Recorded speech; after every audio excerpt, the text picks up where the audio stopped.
This podcast is brought to you by Most Valuable Podcasts, leading the league in podcasting entertainment. Welcome, ladies, gentlemen, boys and girls, children of all ages. This is the Fast Break Podcast. I'm your host, Sean Anderson. Alongside me, as always, is Ricky Widmer. What's up, guys? And Dave Oster. Hey, everybody. And today we are back after a one-day hiatus. We talked about the Kristaps Porzingis trade.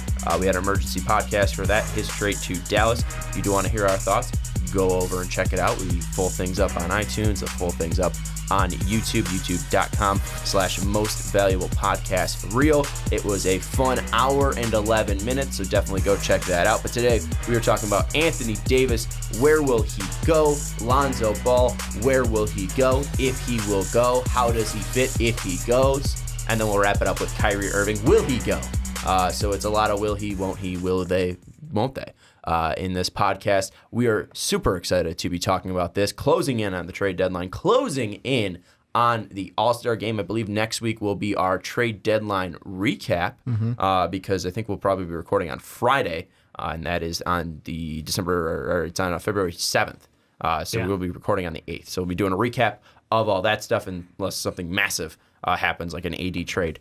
We will have an emergency podcast out for that. Other than that, we have the mock draft, All-Star weekend. Yeah. We're going to have to move that from the 15th to the 16th, though. I just remembered that now. I need to tell you guys. That's just that weekend. Yeah, just telling you. I know we have the 15th on that. Most likely that will be a Saturday podcast. But that's the, at least, opening. And let's jump in before so. If you are listening to us on iTunes, don't forget to rate us 5 stars. We gave shout-outs to everybody, the 5 people who've given us reviews on iTunes in January so far. We have 44 reviews. If you have the time, please go over. It means an absolute ton to us to give us that review, that 5 stars. It means a ton. But boys, let's jump into Anthony Davis. Where will he go? This has been a developing situation for about the past week. Anthony Davis has told the New Orleans Pelicans that he has no plans to re-sign with them once his contract's up, and that he would like to be traded. I think now the question is, will he be traded before the deadline? Will this linger into the offseason? And obviously the big question of where will he go? Now, this has been a topic that's been developing for a while now. You probably have heard a lot of takes about the Lakers and Celtics and the Raptors getting in on this, a ton of teams getting in on this. So we'll talk about our predictions of where he will go first. But let's start off on the East Coast. We'll start off in Boston, mainly because new news came out today.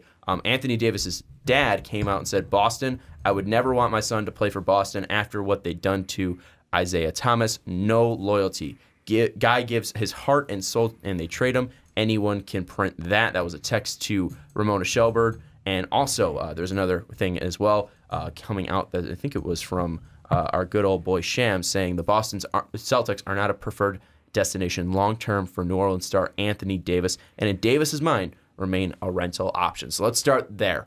If you are Boston and he does not get traded at the trade deadline, and you're not trading Kyrie for AD straight up, and you're taking this into the offseason, and you hear this, that Anthony Davis will be a rental for 1 year, he has no plans on signing with you, his family will not back him signing in Boston, what do you think about now pushing all of your chips towards AD, possibly Jason Tatum, possibly the 3 picks that you currently have right now in the first round, could be 4 depending on Memphis. What do you think about pushing your chips towards Anthony Davis with this news coming out, Dave?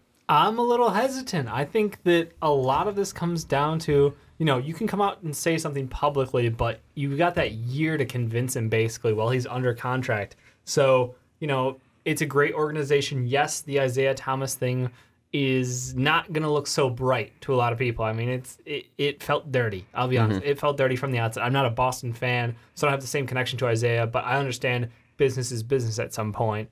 But from the outside, you're just like, you kind of did him wrong. Like, you might have taken away that guy's payday. My thing with that and with Isaiah Thomas is I even up to that trade with Kyrie, I was very much on the side of Boston of you're not going to re-sign a guy who's had hip issues, who's that small, and has only had 1 season of an MVP performance. You were quite vocal about that, and yes. You're going to start paying him 5 years, 4 years, and he's going to be 34 years old, and he won't be able to hold up. Well, let's see what happens since he's gotten traded. He's played maybe 30 games, 40 games? Yeah. I mean, exactly what I thought happened. So I think that was...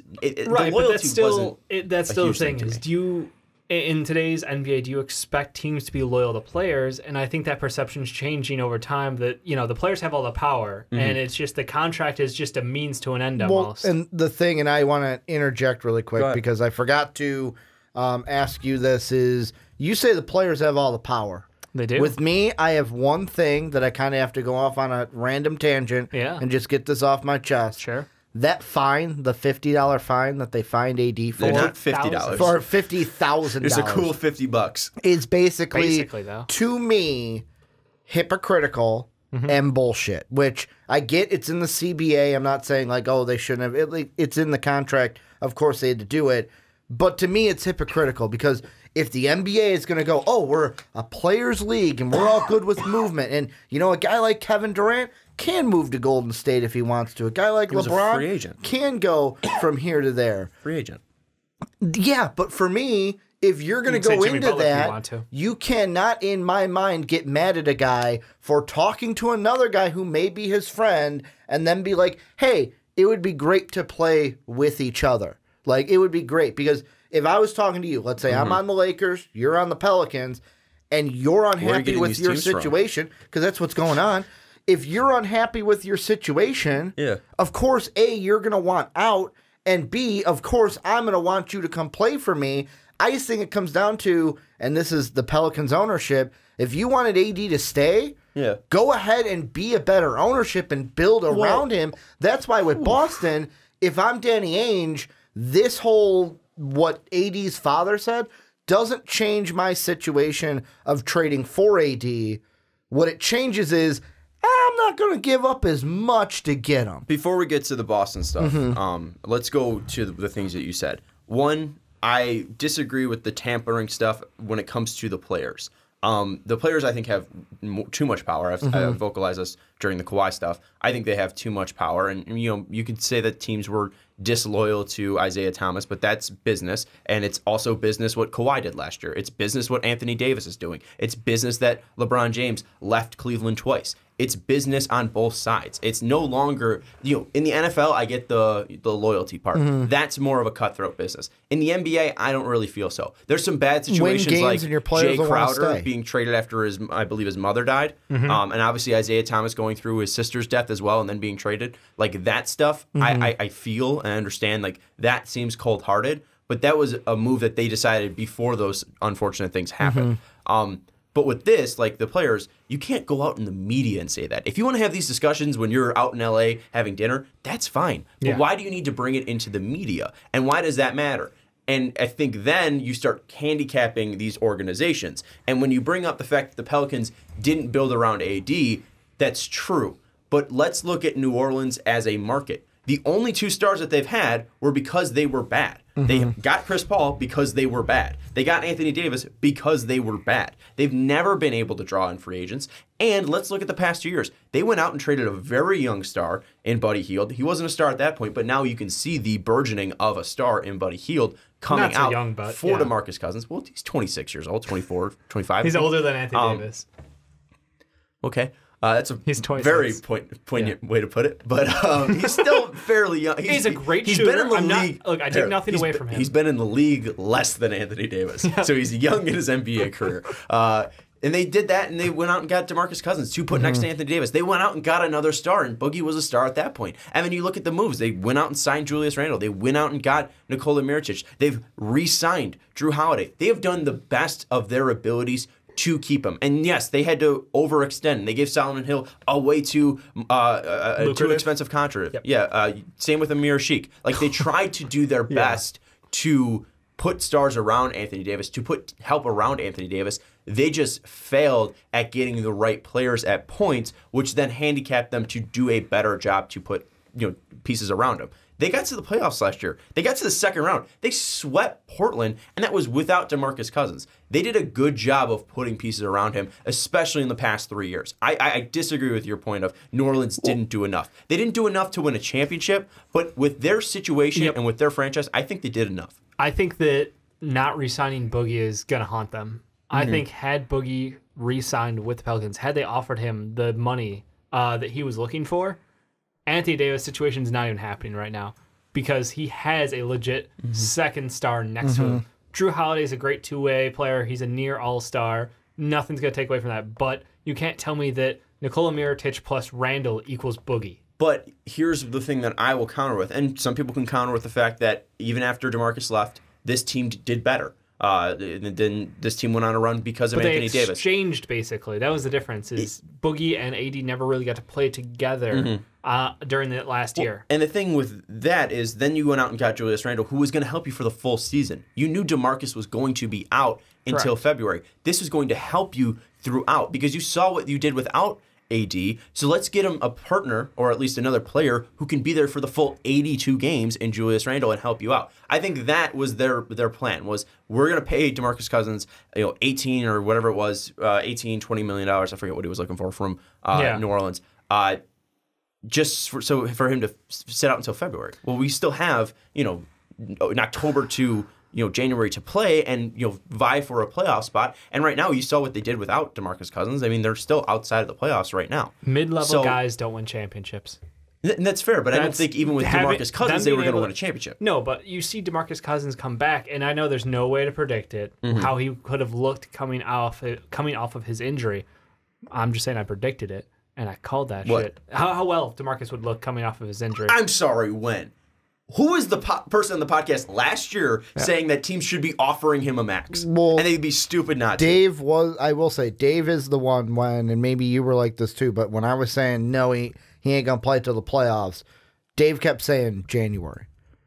January. But I was saying that last year, they should be giving him max because DeMarcus Cousins. That's fair. Of course. And I said that he was at worst, he was going to come back at like 95%. But here's the thing I want to say, and like the DeMarcus Cousins thing is big, but the thing that is the crux to the Anthony Davis thing for me with this organization is since 2012. So 2012 they draft Anthony Davis.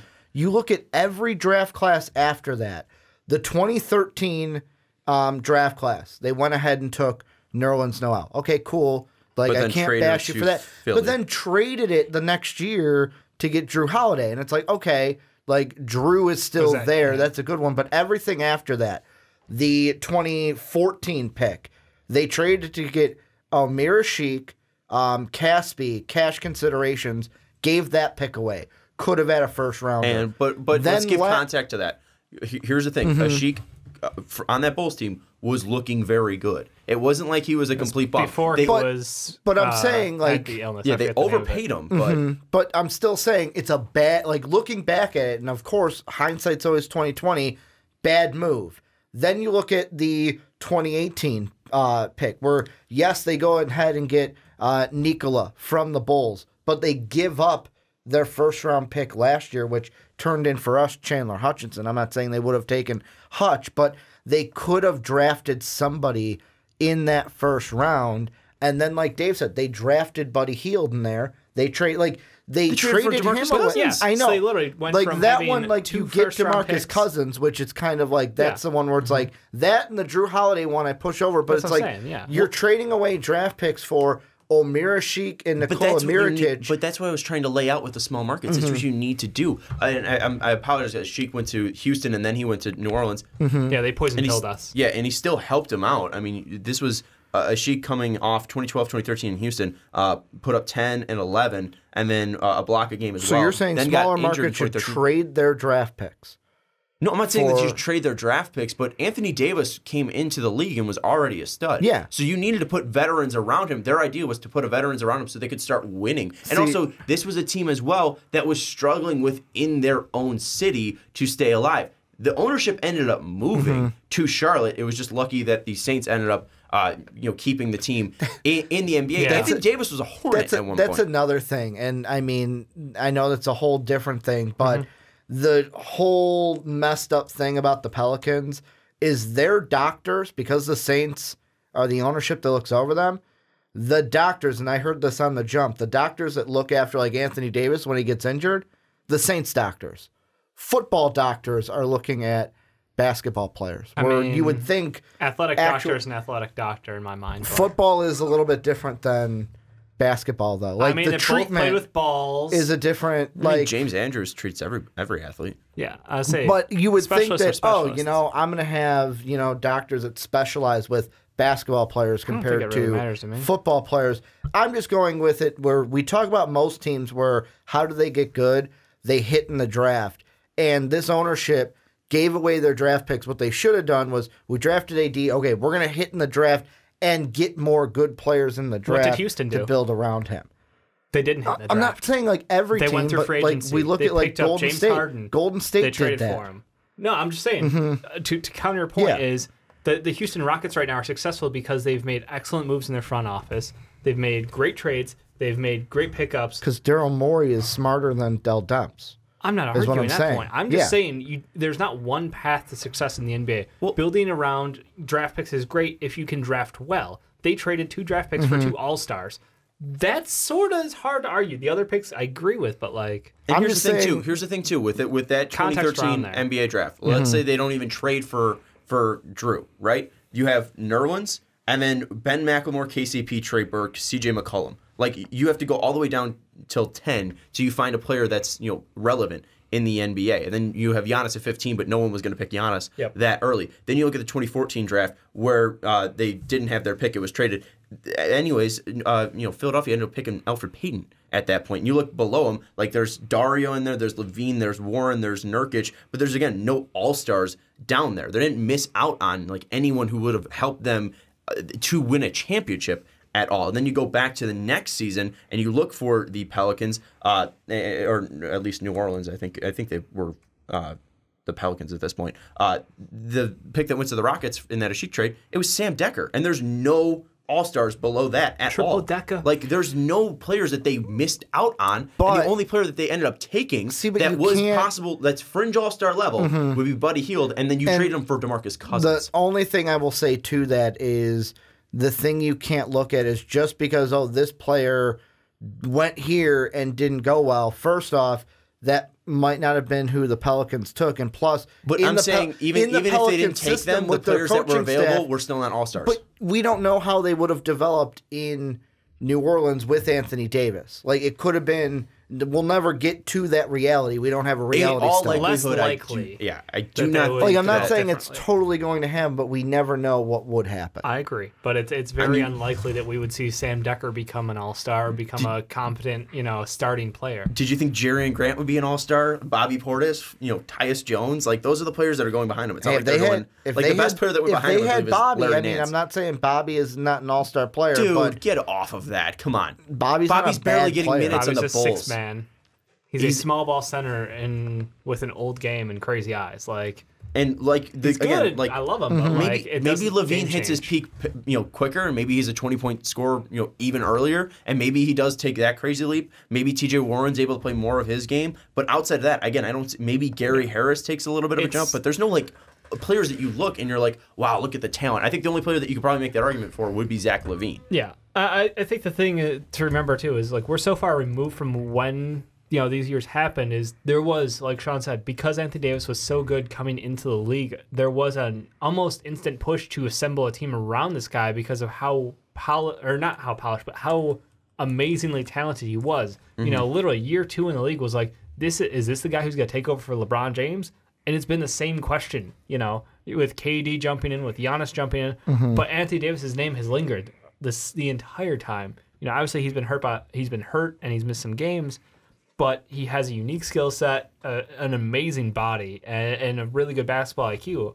I think that you're forgetting of, around that time it was, you need to make moves to get talent around this guy because you are wasting his near prime. Like there is no way that you can afford to do this. He had early injury history too, and that's the thing. You wanted to hit. You can't early bank on him things. hitting prime at 27. Yeah, his best years as a big man might be 22 to 26. And also, there was immediately when you drafted him, you saw how good he was. There's the immediate thought of what happened to Dwight Howard. He wanted out. What happened to Shaquille O'Neal? He wanted out. It ended up happening with Anthony Davis as well. He finally wants out of this small market. Like, typically, when guys are this good and they're bigs, and it's not like LeBron James out there where he can have the ball in his hands and put up 28, 7, and 7, it's tougher for Anthony Davis to do that because of his player type. And it's tough for those guys to be the centerpiece, the number one guy. I mean, you've said this multiple times on a podcast. Can't build around a center. You can't have the best player on a team be a center. So while I disagree with that, I think Anthony Davis is probably the exception. I think Jokic could be the exception as well. If we see and Embiid as well. Jokic has some good guards around him, though. Yeah, but who's the star on that team? Right now, it'd be Jokic, but who knows? When they hit their peak, it might be. You Kyrie answer my Harris. question. It's Jokic.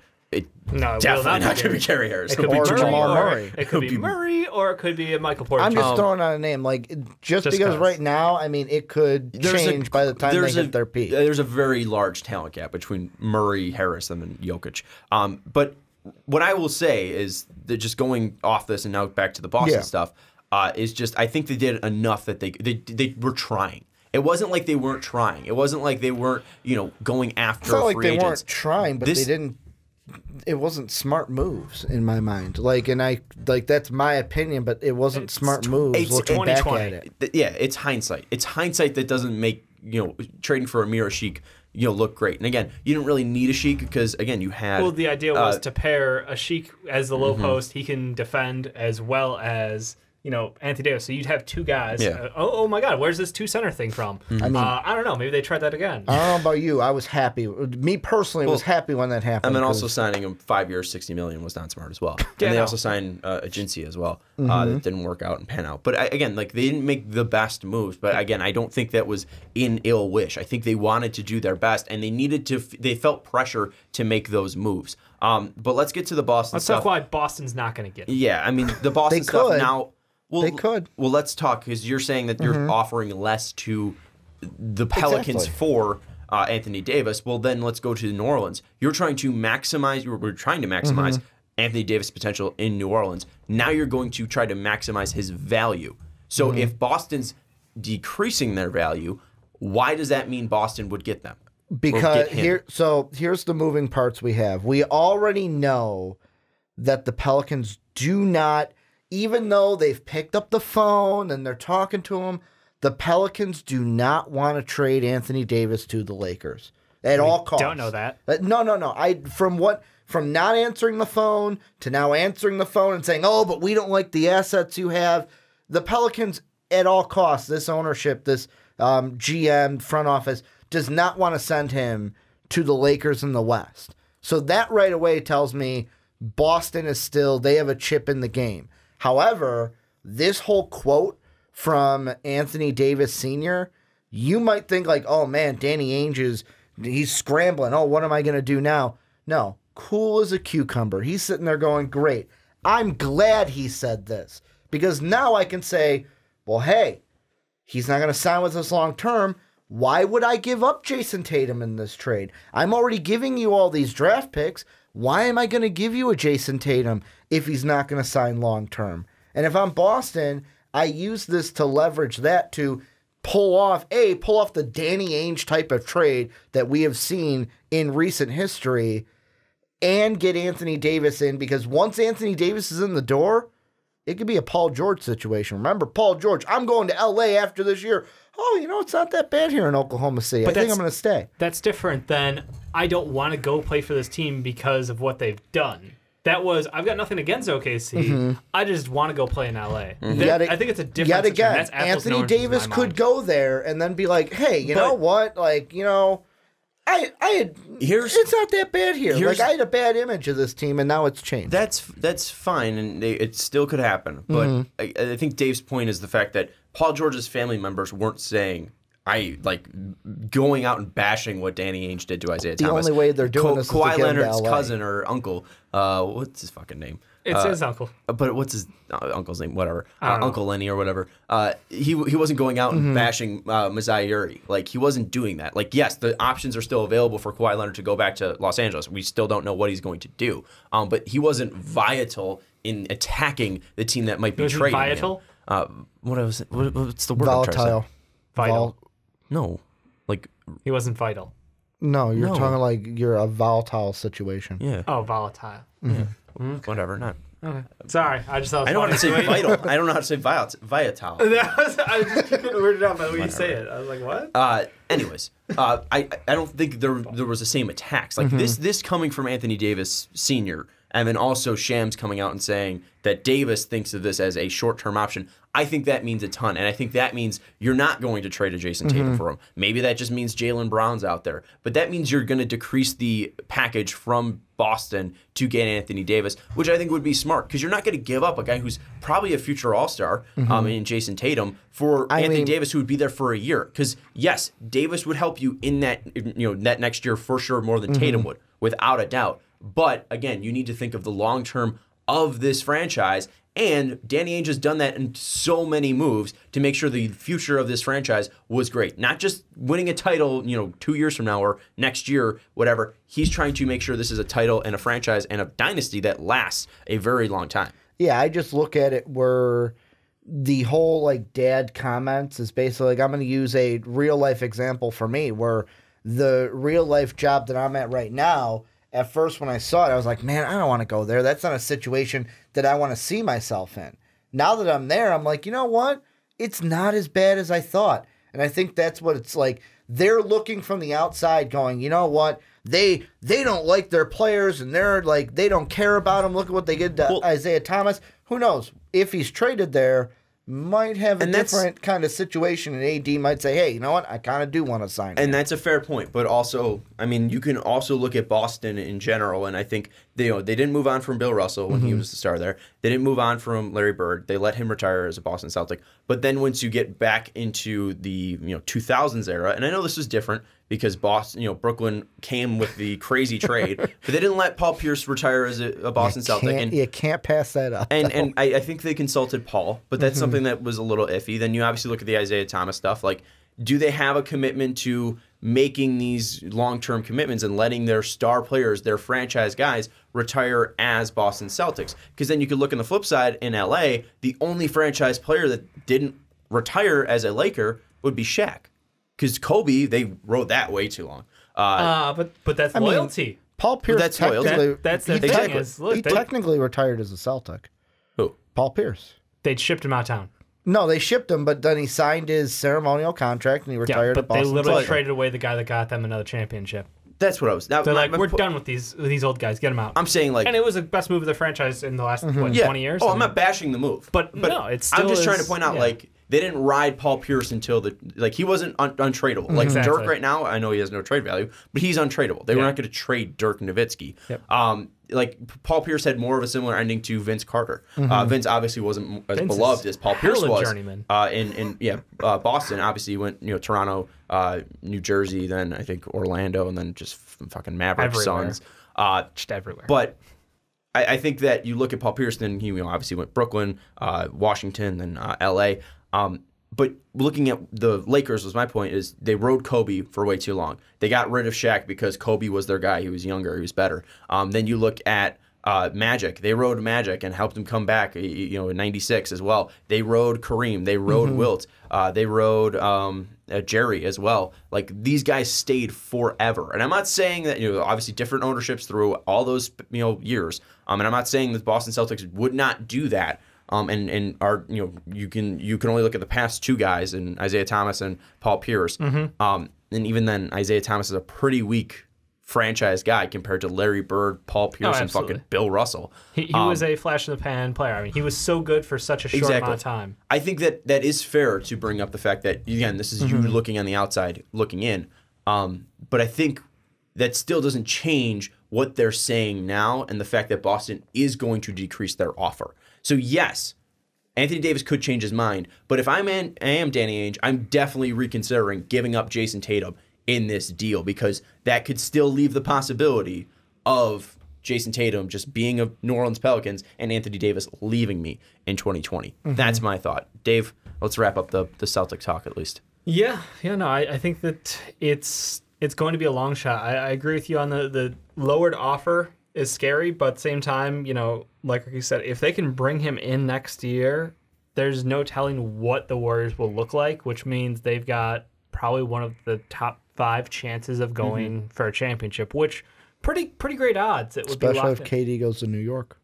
Unfortunately, if Kyrie goes to New York too. That too. But we'll touch on that later. Yeah. I just think that it is a risk, but they have the assets to pull the trigger. And I think at some point I'm coming close to the point of shit or get off the pot.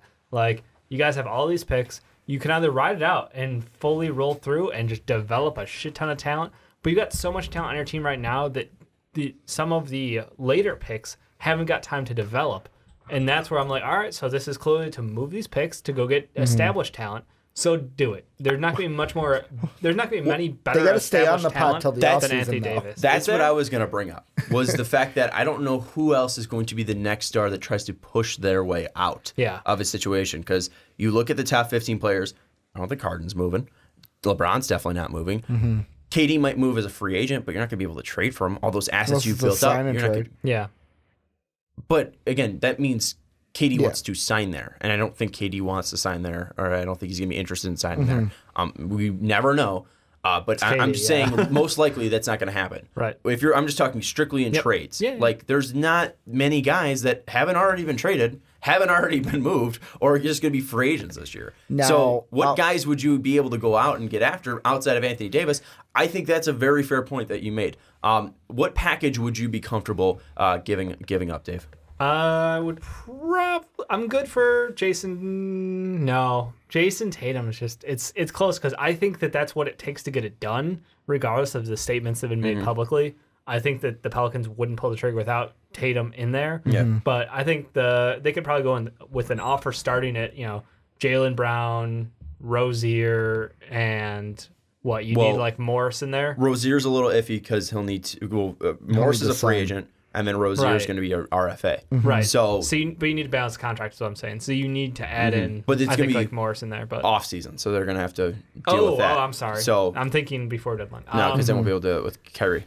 Yeah, well, So, that's like when you were like, shit off the pot. I'm like, hey, they got to wait till the offseason. But the point you're trying to make is the fact that you were not willing to give up Tatum. I don't think that they want to give up Tatum for it, but I think that's what it would take for the Pelicans to move him. Okay, we'll get to which package would you take a little bit later. Let's move to the Lakers, obviously the place that AD wants to go. The offer that I think was thrown out there was Lonzo, Ingram, Zubac, and then a first-round pick. I think that was the latest I saw from the LA Times. Might be different, but I do not think Kuzma was in there, and I do not think Hart was in there. So Zoe, Ingram, Zubac, and then the first-round pick.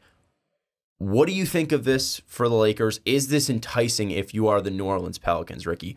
Do you think that this is a very good offer, or would you wait into the offseason until Boston might be able to offer up Jason Tatum? Is this something that is a pull the trigger now on an Anthony Davis move if you're the Pelicans? Because obviously the Lakers would want to do it. If I'm the Pelicans, and obviously the two trades that I came up with were before the Lonzo news about him picking New York or Chicago is where I want to go. That can always be figured out. That can always be figured out. But the two that I came up with included Lonzo going somewhere else. But if I'm the Pelicans, when it comes to the Lakers, if I'm this ownership, I'm kind of stubborn with it. I'm going, you know what?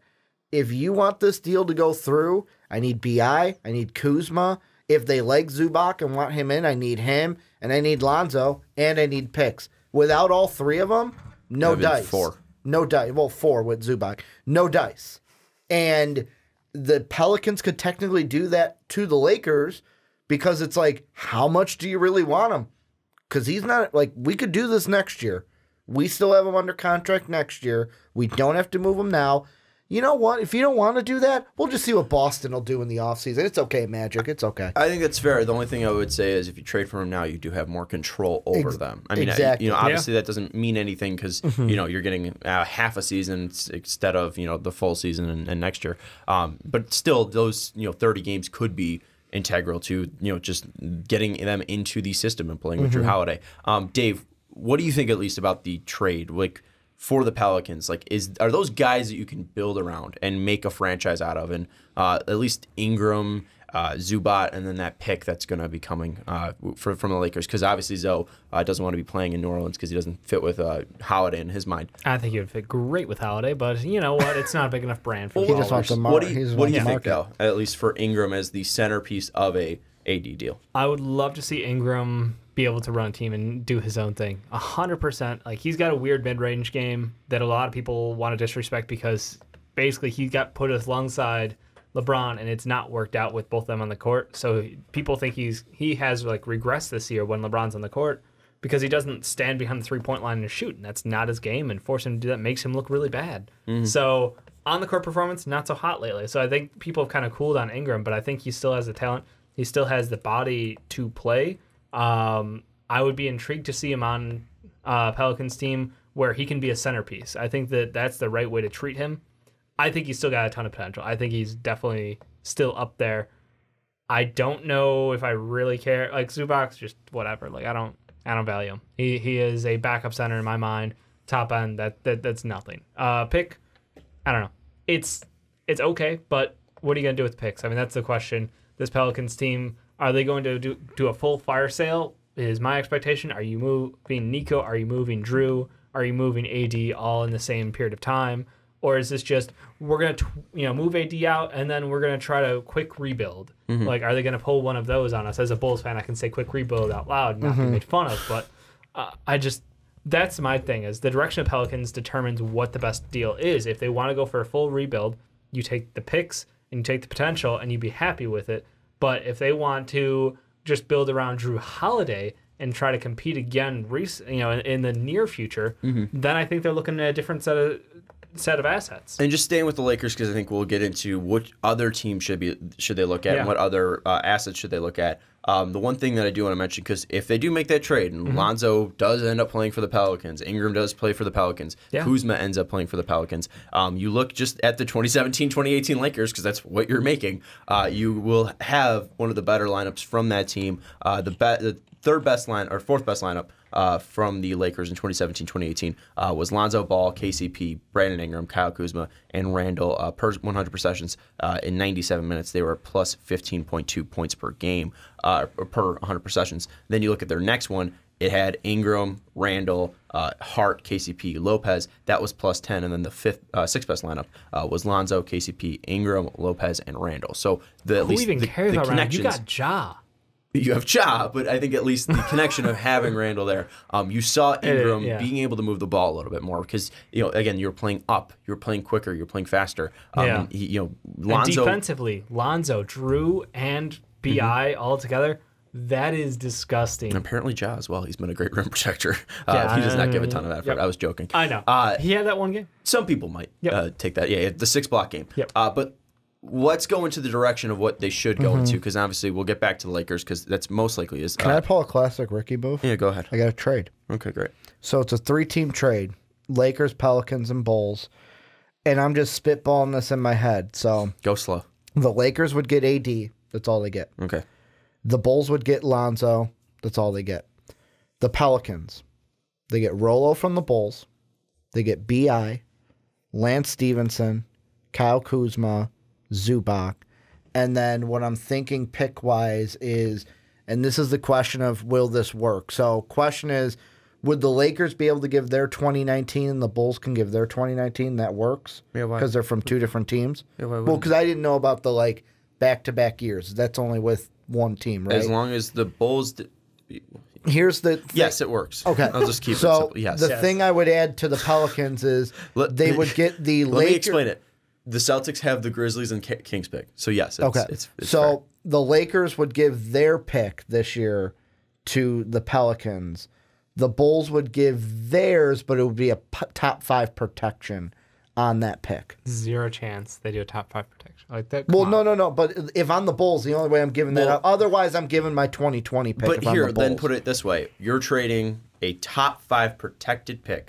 So if you get Robin fucked, Lopez. And Robin Lopez, which is a very big contract that you're just going to let. Yeah. Well, it's a 1 year. But I'm saying that freeing up 14 is big. And does that work salary cap wise? Yes, it does. How? It works because I'm just curious. So the Pelicans would take on 27.8 because they have trade exceptions for Kuzma. And they're giving up 23. They're giving up 25, and then the Lakers give up. The Bulls give up the 14, but they only take in 7.5. Okay, I guess they hit the floor then.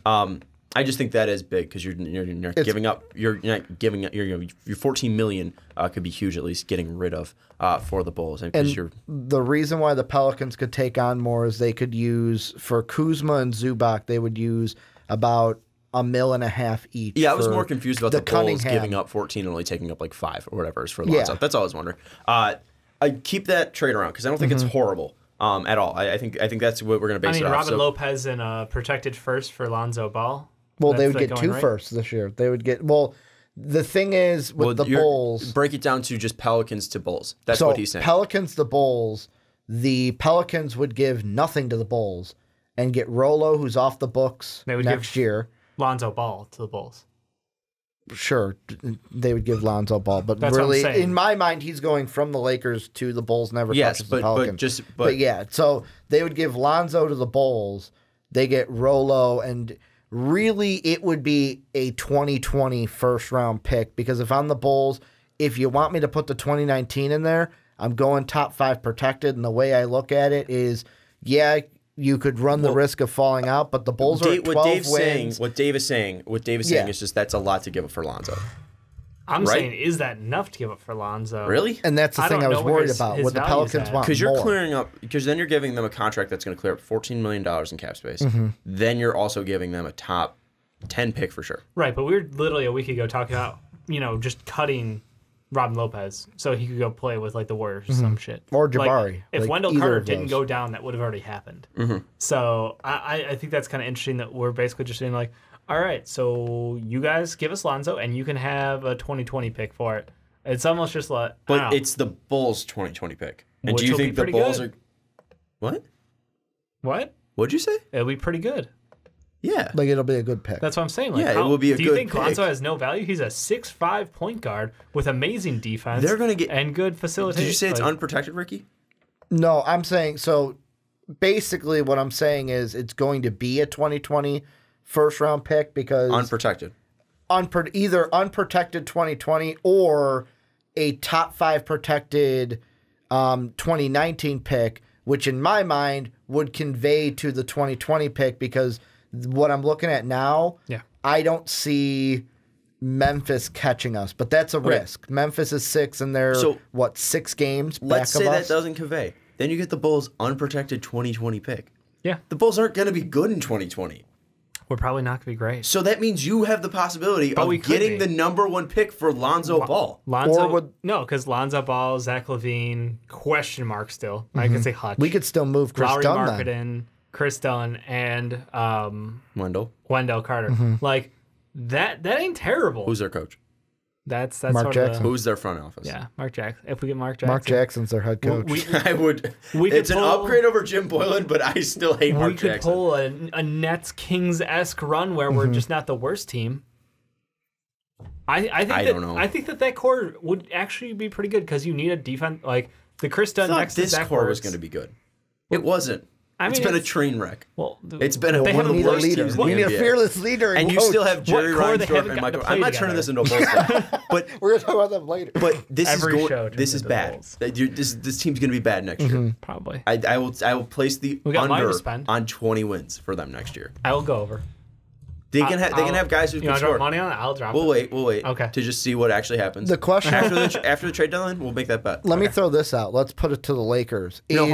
After when the season starts, because I need to know who the fucking head coach is going to be and who's their GM going to be. Regardless of that.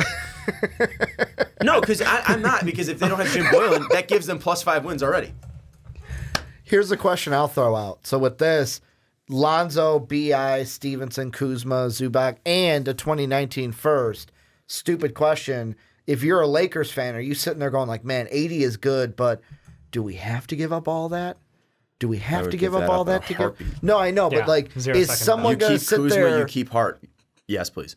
No, Kuzma's in this deal. I still don't care. Yeah, Kuzma would go to the Pelicans. You have Anthony Davis. You have Anthony Davis and LeBron James. 2 top 5 players, possibly 2 top 3. You have room to pick up another one. Exactly, because he's only $20 million, $23 million.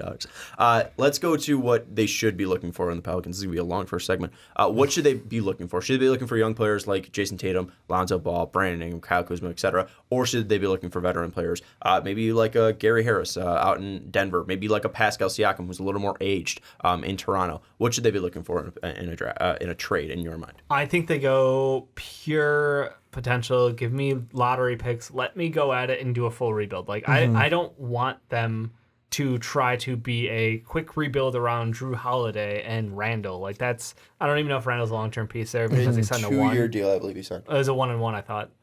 I'll check. Thank you.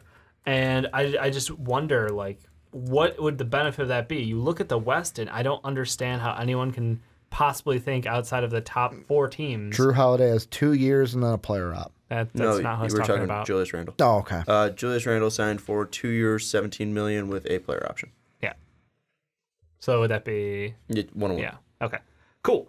But unless you're a top team in the West, there's zero chance that a team could rebuild quickly enough to compete around Jrue Holiday. So no, I think that you sell the farm. You go, look, we can go get a bunch of young talent and assets. Whether if you go the rumors about the Philly deal or whatever you want to put out there for Jrue Holiday, he's got good value. Anthony Davis has good value. You could turn this team around and get a bunch of guys. Whether you take the LA package or the Celtic package, I'd be happy with one of those. And I would move Jrue Holiday. I would see if anybody wants Nico to help fill in for a playoff push. I would just fire sale. Like, this is a team that could flip over from having 2 All-Stars basically this year. Did Jrue actually get in, or he got snubbed? He did not. Get it. So he got a snub. From having Anthony Davis and Jrue Holiday into having basically just a bunch of kids in the under 25, and then a gluttony of draft picks in the upcoming years. Because you brought it up, I just want to ask you your thought on it, because we didn't get it before the podcast. But what you had mentioned, in case no one knows, is Brandon Robinson tweeted, and I got this from our boy Jake, where apparently the Sixers offered Fultz, Zaire, Wilson Chandler, not Winston Chandler, Wilson Chandler. I'm going to roll with Winston because that's you. And a 2021 draft pick from the Heat for Jrue Holiday. Just keep. Okay, answer the deal. Would you do that? If I'm the Pelicans? Yeah. Pelicans, yeah. Yeah, I pulled the trigger on that. See, here's the thing, is I don't think that was an actual trade offer because the 76ers aren't stupid. Yeah. I mean, you have Markelle Fultz, who is not playing for you. You have Zaire Smith, who just went through something very tragic. I don't know. Obviously he's struggling. He's going to be back apparently on February 7th in the G League. But how is he going to help you this year? And then you look at Wilson Chandler. No, Jesus just roll. Christ. We're rolling with Ricky. Winston. Fuck it. Winston He's Chandler. Winston Chandler. I mean, he's not a piece that's going to help you win this year. I mean, like, you need depth on that team. The Sixers, and they're strongly lacking that. But you're clearing up space as well to just sign somebody who might be better than Wilson Chandler. And then that 2021 pick, it is valuable. But again, you're going for a championship, and Jrue Holiday can help you win a championship. Here's spaces. They're not plays stupid. Defense. Here's the only question I throw into that. That might be the best defensive team in the league. If that. And we're going on the if that trade is true. The only reason why I think about making that, if I'm the Pelicans, if I'm looking at it and saying, hey, I'm getting rid of AD anyways, like the sky is falling, why not roll the dice on a Markelle? Why not roll on a Smith? And then tank your pick, which is right now top 10, to try to get closer to that top 5. Let the kids play. You're going to take naturally. Yeah, you're going to take naturally once you get rid of the top 5 and that's what I'm saying. Like, Jrue alone can kind of keep you, like, you'll fly a little bit up, maybe 9-8, but like you'll stay almost in the same range. Whereas if you get rid of both of them, boom. Yeah, Washington's basically at what, 9? 8. At 8 Detroit's because Bradley at 9. Beal. And here's the thing: he's one man carrying. Blake is one man carrying Detroit. I don't care about Andre Drummond, but like it's just Blake. You can so if Jackie you remove Moon. No, both you got of it. those No, I got players, it. they will absolutely. The thing is that they need to find a deal right now for Anthony Davis that's going to work for them before they trade all these players. Because if Anthony Davis if they find a trade for Anthony Davis, which we're trying to figure out in the segment, they're going to trade Jrue Holiday as immediately before the trade deadline. They're going to get rid of him as quick as possible because that's going to be the highest value he's going to have. They're going to get rid of Julius Randle. Who wouldn't want Julius Randle for $9 million and a player option that he's going to decline? And if he doesn't, you get him for $8 million. That sounds pretty damn good to me. A bench 5 in Julius Randle who gives a ton of effort and hustle out there, he's not the greatest player out there, but a bench center that does that for you, I think that'd be extremely interesting. And he moves the ball as well. You're going to trade Mirotic because Mirotic off the bench for a team could be great. Maybe include him on that Philly deal as well. Him coming off the bench for Philly, kind of like a Dario situation. Yeah. That'd be extremely interesting. You're also getting April Nico, which we know he balls the fuck out. We saw what happened last time he moved teams. They're going to sell the farm without a doubt because they're going to try to get Zion Williamson. They're going to try to tank this team. They're going to let the young guys play. That's the clear thing. But you need to find a trade for Anthony Davis, and you cannot rush that. And that's the one thing is... Can you? No. The Lakers one that was supposedly on the table was not too far off of something I would accept. But the question is, do you believe in their scouting? But the question is, guys? Let's go now to the overarching of what you should do. Yep. You're saying that they should go young, right? Absolutely. Should I know you're saying they should go young. We're 2Kers. So let's look at this. What player helps your team and your future more? Is it Brandon Ingram and pieces, or is it Jason Tatum and draft picks? I personally could not pass up the Tatum. We already laid out the thing with, maybe they decline their offer a little bit. Maybe they pull back and don't offer Jason Tatum. But if Tatum is out there, I want to hear it from Boston. And we're not going to hear it from Boston until it's legal in the offseason. And I think if you are the New Orleans Pelicans, you have to wait on that. See, and that's... Because Drew Holiday's still going to be valuable next year. And that's the thing. Sure. If I'm the Pelicans, I am pushing... Like, the Lakers, I'm almost just kind of fucking with them all. Like, this last week, I'm just going to mess with them. Where it's basically like, nope, not good enough. Just to see how juicy I can get that offer. Like, and then if the Lakers offer something where you're like, man, that's a Nets offer. I cannot pass that up. Then pull the trigger. I'm not saying it's going to happen. Well, I just don't think they can ever give them a Nets deal because the thing is that yes, LeBron James is getting older, but you're still going to have Anthony Davis on that team. The thing I want to throw out there is literally anything, and another max contract who you're probably going to sign Kyrie. We're looking at two teams. I got two dark horses for you and two projected trades. Sure. One's the Raptors. Yep. If they offer, throw any pick packages you want to throw in with this, but if they give Serge, Siakam, and OG, no. Get rid of Siakam, Serge, and put in Valanciunas. Well, or Valanciunas, either one of those. Or Denver, and with Denver, you can get a Gary Harris, who's young, Michael Porter Jr., which kind of on the Markel Zaire front of like, yeah, he hasn't played, but the potential. Yeah. And then in Isaiah Thomas to make the contract work for AD. If I'm the Pelicans, I'm flipping Harris from Murray because he's younger and has more potential. Well, but would Denver want to give up Murray over Harris? I don't care. I have the power. I have Anthony Davis. You don't. I want Jamal Murray. I'm asking, if you're Denver, would you give up Jamal Murray? My thing was, I would get rid of Isaiah Thomas and make it Porter Jr. and Millsap. Get rid of Millsap's contract because I think he's got a team option anyways, and he's going to be redundant. You don't need him. So I would obviously include Millsap. You clear contract as he has a team option for next year, and then you look at Michael Porter Jr. I personally wouldn't. I love Jamal Murray too much. He's young. He fits that timeline, and I know obviously Anthony Davis is much better than Jamal Murray, but I'm going to do my best to keep on and hold on to him and try to make it so sure that it's Millsap, Harris, and Porter Jr. deal because I do not want to give up Jamal Murray, especially if I know that AD is going to be leaving the next year. That's why I don't want to give up Julius Randle if he's going to be leaving next year. That's why the only team that I think is possible for him to go to is the Los Angeles Lakers. If a player wants to follow the get me the fuck out of this town and get me to that town, follow what Anthony Davis is running right now. Push them into the pressure and this is a very unique situation where the Boston Celtics, who can offer the best package, cannot do so because of the Rose Rule.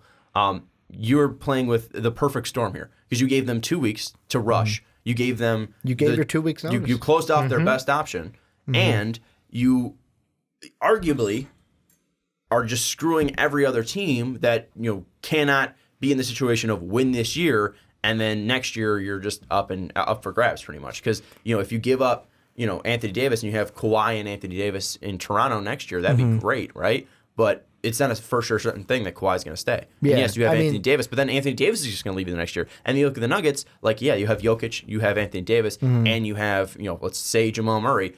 Are those three going to take down the Warriors if Kevin Durant stays? No, I think they still need time. And I know rumors are rumors, but the rumors say that right now Kawhi might be leaning towards the Clippers in free agency. I mean, we don't know. Yeah. But I just think that if anything's going to happen before the trade deadline, it's the Lakers, and it's only the Lakers. Yeah. And I don't think anything else is going to be on the table. I think that it's going to happen in the offseason because I don't think the Pelicans are stupid. They're going to get the most in the offseason. Watch it happen tomorrow. Because the Lakers, I hope so. Well, I hope most of the Lakers. The Lakers are still going to The Lakers are still going to give up that same package next year. That package is not going to get any worse because you get to do that trade on draft day. And that draft pick is still going to be the same draft pick you traded for in February. Unless the Lakers pull a Derrick Rose and they go from the 14th pick all the way to 1 and they add Zion to the deal. They can't because they'll be in the playoffs. Yeah. Well, if they're not. They will be. Yeah. And the other thing, too, is that if I'm the Pelicans, I'm not even waiting until the Anthony Davis thing. I'm trading Drew Holiday. I'm trading Julius Randle. I'm trading Nikola Mirotic. Your ass wants to be out. We didn't give you help. We're not giving you help now. We're trading away your help. And you're not going to play. Fire sale. John's going to put up numbers. I can't wait. The biggest numbers. Final thoughts, Dave. The biggest. Billions. I agree. This has been one of those interesting trade deadline rundowns. The KP situation just kind of messes with this even more. We didn't talk about it tonight, but it was the whole he came out, he's like, I don't want to play for this team because you guys want to lose and I don't want to do that and get me out of here. And guess what? Came out that was one of the locations that he would have been okay with going to. AD would have been okay with going to not to Boston. Yeah, to New York. So I think that's kind of funny. Another player forcing his way out of town, obviously. But with New Orleans wanted Kristaps, but also Kristaps would not want New Orleans. Exactly. So. Ain't that a B? No, I think it's fun. I think AD is probably going to end up a Laker. I'm hoping it happens by trade deadline. I think I'm hoping the package gets pulled, and that's what it is. The league steps in and goes, classic. Nope, can't happen. I would. Adam Silver's been such a good dude. It's a New Orleans-LA trade. Can't happen. The last thing the perfect thing I saw today is a tweet that's like, NFL, can you at least give us Super Bowl week? NBA, I don't know anybody's shit. Good one. Final thing with and Super Bowl's going to dominate on Sunday. I don't think the NFL cares. I don't know. Anthony Davis to the Lakers trade happens people on watching Sunday. it where the finals get like That'd 30. Be amazing. Anyways, my final thoughts Super Bowl is what you said is kind of exactly what I was trying to sum up with the Pelicans, that they couldn't get them help because no one wanted to go to New Orleans. So Kristaps, a player that's not even under contract with New Orleans, it was just an idea. They already knew that they weren't going to get a player of that level to stay there. So they need to get guys like Amir Sheik, who had some good years, and maybe he'll even grow a little bit more, and that's the guys we're going to take shots on. Drew Holiday, rookie deal. We're going to have to keep him around. And he even said 90% of the reason why he stayed was because of Anthony Davis. So, if he didn't have a star, you'd be losing a top 10 guard, or a top at least 15 guard. Yeah. If we're talking both point guard and shooting guard. Top 15, top 10 guard. You wouldn't have had that guy. You need to take risk when you are small markets like New Orleans, especially one that isn't a flourishing market, the one that consistently doesn't have sellouts. That's the biggest problem with New Orleans. And you see it in just trade talks this year. You see it in the way that they haven't been able to build around Anthony Davis. It's tough to be a small market team like that. And if I'm the New Orleans Pelicans, I'm going to trade Drew Holiday for Markelle Fultz because I don't know what Markelle Fultz can be, but he's young and he might want to stay because we gave him a home that was, at least a little bit more secluded and wasn't in the middle of Philadelphia. I want to try to get Brandon Ingram because I want to see if he can be the focal point of my team because he is young. And hey, maybe he will like the team that we're building around and the youthfulness around this team. Those are the shots you have to take. And if if all else fails, you can possibly trade a Brandon Ingram on a rookie deal contract, or you have him on RFA, so I shouldn't even say that. We're not talking about the fucking New York Knicks here. But this is a team that I think that they're going to struggle to at least build consistently, and the only way they're going to do it is through the draft and through young players. So at least get to that as quick as possible, but do not rush it when it comes to AD because you can possibly see a better deal in the offseason, and you need to wait on that. Because if the Bulls come knocking with a Zion Williamson, you cannot turn that down. If the Knicks come knocking with their pick for Zion Williamson, you cannot turn that down. If Boston somehow fucking gets it, you cannot turn that down. It's as simple as that. I don't think Boston can get it just because, the Kings thing would... No, because the Kings, if it's number one, it goes to Philly, right? So that too. Boston's taken out. And then Philly gets AD. Anyways, that's fuck. Whoa. Bye, Jimmy. Hello, AD. That's just my thought is that it's tough for New Orleans. They're in a bad situation, and you just have to try to get out of it as quickly as possible, but also as smart as you possibly can. So let us know your thoughts on the AD situation down in the comments below. But let's move into the next topic, and that is Lonzo Ball. Touched on him a little bit in the Anthony Davis topic that went for an hour long. So shout out to everybody who listened to that on iTunes or checked it out on YouTube. Also, don't forget to check us out on Twitter, twitter.com/mostvaluablepod. But let's jump into the Lonzo part of this. We mentioned it a little bit when we were talking about the Lakers deals that Lonzo Ball does not want to go to New Orleans. He doesn't think that he would be a good fit with Drew Holiday. The report coming that I'm reading, at least, is from the Sun-Times. Lonzo Ball prefers trade to Chicago or the Knicks. Obviously, that might change a little bit because that was before the Dennis Smith Jr. trade came out. But we're going to talk as two Chicago fans and impartial fan. A Denver fan. Let's be honest. No, a non-fan of any NBA team, but just of the NBA. We'll talk about what Lonzo Ball could mean for Chicago. So, Ricky, I'll go to you first. You've been a Lonzo Ball liker before. Yes. You almost bought the shoes. Let's jump into how Lonzo would fit in Chicago should the Chicago Bulls trade for Lonzo Ball. Oh, absolutely. Like, this is something to me where, like, when I've looked at Bulls fans on Twitter and some of, like, the big Twitter handles that, like, tweet about the Bulls, the one thing I see constantly this season is complaining about Chris Dunn. More so the tweet that I see more so is like, Chris, what are you doing? You had 2 great plays and then 2 boneheaded plays. What are you doing out there? And for me, when I heard Lonzo say New York or Chicago, I was like, absolutely, get this done. Get him to Chicago. I love Chris Dunn. It's not like I hate Chris Dunn, but then we can maybe move Chris Dunn for something. And I personally, unless you think otherwise, Dave, I think Lonzo might be able to help this team more so than Chris Dunn right now and might fit our core better than Chris Dunn. Why do you think his fit is better than Chris Dunn? Because for me, and when I look at Lonzo, he's a guy that, yes, you can say like kind of ball dominant because he's a point guard, but doesn't have to be.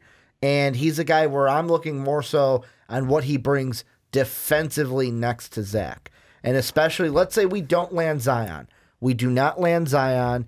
If we add a guy like Cam Reddish, where in the comment section, people are boasting about his defensive ability. Let's say we land in RJ Barrett and we fix our 3 problem. That means next year I've got Lonzo at the 1, Zach at the 2, either Cam or RJ, barring we don't get a Zion pick at the 3, Markkanen at the 4, and then Wendell at the 5. I'll take that for the future. Here's the thing: is I don't disagree with him.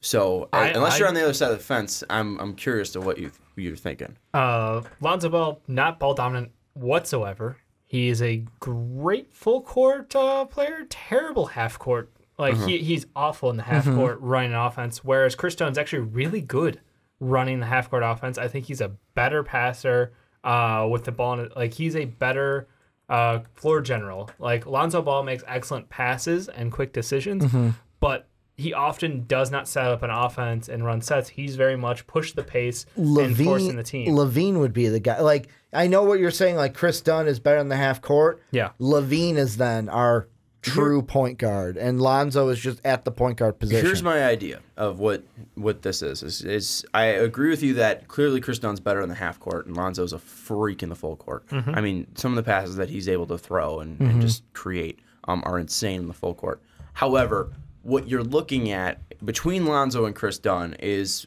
pretty much a 4-year difference, because Chris Dunn's about to turn 25 on March 18th. Lonzo's going to turn 22 in October 27th.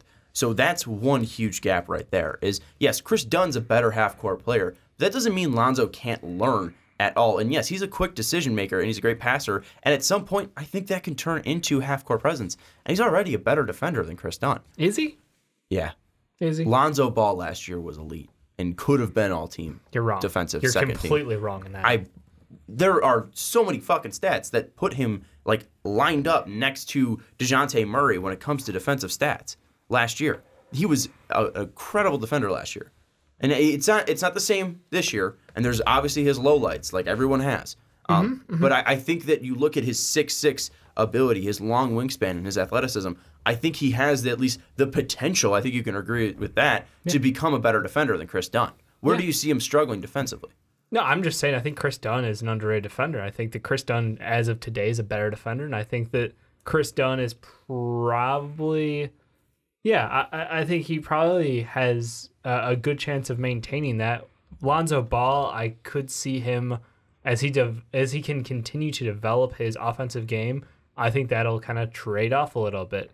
I mean, I still think he'll be a great two-way player at some point in his career. I'm not doubting Lonzo Ball at all, and I like Lonzo Ball better. I just think that people disrespect the hell out of Chris Dunn, and it gets a little annoying. Well, what were we disrespecting? about Chris Dunn because I haven't seen outside of the first little stretch of his run in Chicago, which was last year before he fell on his face at Golden State or in Chicago against Golden State and broke his face. Yep. I haven't seen much outside of that. So what are we missing on Chris Dunn then? He's a defensive presence to help cover up for Zach LaVine. Basically the same thing. Like if you took the two players next to each other, the only difference is that Lonzo shoots volume threes. He makes some of them. Mm-hmm. Chris Dunn doesn't shoot volume threes, but at a better rate. I mean, that's literally it as far as the difference right now. So if your offense is going to be, if your offense is going to be, you need the spacing, which I don't know that the Bulls do. Between Zach LaVine, one of the three wings at the top of the draft, and Lauri Markkanen, you got your spacing set. So having someone who can slash to the rim, who can cause contact. But that's where I think Lonzo hasn't been able to develop because they needed more spacing so Ingram can work on the inside. LeBron could work on the inside and drive. Even Kuzma, in some ways, was a little bit of a guy who works mid-range and outside, but he is a guy that... 5 threes a game. Who? Lonzo. I know he is, but that's because he's trying to work within this offense. Yeah. I think that was his offense in college, though, too. Like that's not his true. Natural position. He was very much a guy who was he shot threes. I'm not saying he didn't. I think he probably shot around four a game. But also, you saw so many times in Lonzo's career at UCLA where he would drive into the paint. He would take it to the cup. He was a phenomenal dunker in college, and he was also a great job of driving in, having the defense suffocate, and then dishing it back out. I think that's potential still in him, and you especially look at this year and the player types he's playing with. Ingram needs to work mid-range. That's been his largest part of the game. 100%. Same with LeBron James. And Kuzma is a guy that mainly works isolated, and that means just clearing out and working beyond the arc. Lonzo, I don't think, has had the ability to grow within a half-court offense this year. I think if you give him the opportunity, especially with the age difference between the two, I think that Lonzo Ball is clearly... I think you agree that he has more potential than Chris Dunn. Yeah, absolutely. But I think that he's a better fit with this Chicago team because you already talked about the spacing. LaVine's a decent shooter. Markkanen's an elite shooter. Wendell Carter hasn't been great in the NBA, but we saw in college that he had the potential to be good. And then obviously if Ricky's talking about an RJ Barrett or especially a Cam Reddish, where we're projecting it to be a decent three-point shooter in his career, you have four guys right there that can space the floor. Lonzo working, driving, and then cutting out and dishing out. That would be massive for the Bulls, and especially that 6'6" frame. What is his game, then, you think? He's a quick touch passer. He rotates the ball around the offense from the outside. But look back. He wasn't that at UCLA. He was not that player at UCLA. He wasn't that guy because he wouldn't be. If he was that guy, he wouldn't be second overall. He wouldn't be averaging 8 assists a game. And the thing I'm going to interject here and just throw this into your guys' conversation because I just like hearing you guys go back and forth here. You know what would fix this? If the Bulls had an identity. We don't have an identity right now. If Boylan's there, then, I mean, Dave's right. Like, it's going to be more half court. But let me just throw this out and let you guys go back and forth. I know this is speculation. I know these are rumors. Let's say the rumors of Luke Walton's hot seat being a little bit hotter in LA. What if the Bulls, let's say Walton got fired, the Bulls said, hey, you know what? He's a guy that wanted to emulate what the Warriors are doing, space the floor out. Lonzo could fit that. What if get Lonzo if they hired a coach like Luke Walton who has, and you can put any coach that spread the floor, kind of a not half court, we're going to run in transition kind of an offense. Then does that change thing? It's like, okay, now I can see it working if we have the right coach for him. I think the right coach for Lonzo Ball, at least in Chicago, would be Fred Hoiberg, weirdly enough. Because if they were running a fast-paced offense, I mean, they would be. That's where I think he would thrive the most. Thinking the same thing. I mean, Dave, what do you think about this? At least I agree that obviously everyone agrees that they don't have an identity right now. Yeah. I mean, at the end of the day, for me, it just comes down to, is Lonzo Ball a first-round pick worth upgrade from Chris Dunn? Would you be willing to give up a first-round pick to have the minor upgrade from Chris Dunn to Lonzo Ball? At the moment, I say minor upgrade. We don't know in the future. And obviously, like we've said, Lonzo Ball's got the potential. He's 6'6". He's huge. He's got a great wingspan. He's got a three-point shot that looks like he got hit in the arms as a child over and over until he forgot how to shoot. But like the frame-wise, they're still Chris Dunn's 6'4", 6'5", Lonzo being 6'6", so it's not a huge difference. I just think that is he worth giving up a first-round pick to get as an upgrade? And that's the thing. Like, this year's first?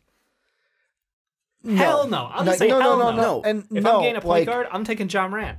Right, and that could be like, and that could also be, and I know that John Morant or Lonzo Ball. John Morant. I know 10 that. times out of 10. I know that Gar Foreman was one of the many scouts that was at the Eastern Illinois game scouting Ja. Thanks, but Gar. I mean, and that's the interesting thing. We don't know where we're gonna fall because if we get the number 1 pick, and I know this is all like where we go. Number 1 pick, well, Ja's out of the question. Zion. And at that point, you don't want to be looking back on, man, God, I wish we traded for that Lonzo kid. Can you imagine this team now? Whereas if we don't get Zion and we get maybe the 2nd pick, then it's like, oh man, why did we trade for Lonzo? Let's just make it clear. There's no way in hell that they'd be trading the 2019 first round pick. No, if it was protected heavily to where we'd keep it. If that's what the Pelicans or Lakers were asking for, the Bulls would say no. Click. Because you do not want to risk it, even with the protections. I don't care. Condoms have protections, right? They fail like 1% of the time. All right? I know that's not possible in the NBA. Top 10 protection? If you have the ability to get the number 1 pick, you're not trading for him. You're not trading the ability to possibly get a Zion or a John Morant. You all right, Dave? Are you able to handle this conversation? No. Big boy? You ever use a condom before? No. No. This took a weird turn. Let's get back to Lonzo Ball. I don't think LeVar ever used one. That would have saved us a lot of trouble. Anyways, I think that if we're just talking about Chris Dunn versus Lonzo Ball, to me it's clear that I would make that move. I think that he is someone that you could develop. And you look at what he did in college. You look, especially what he did around the rim. He was a fantastic finisher at the rim, about like 75% at the rim. He didn't have the greatest success of going after it. He took more threes than he did 2-point attempts.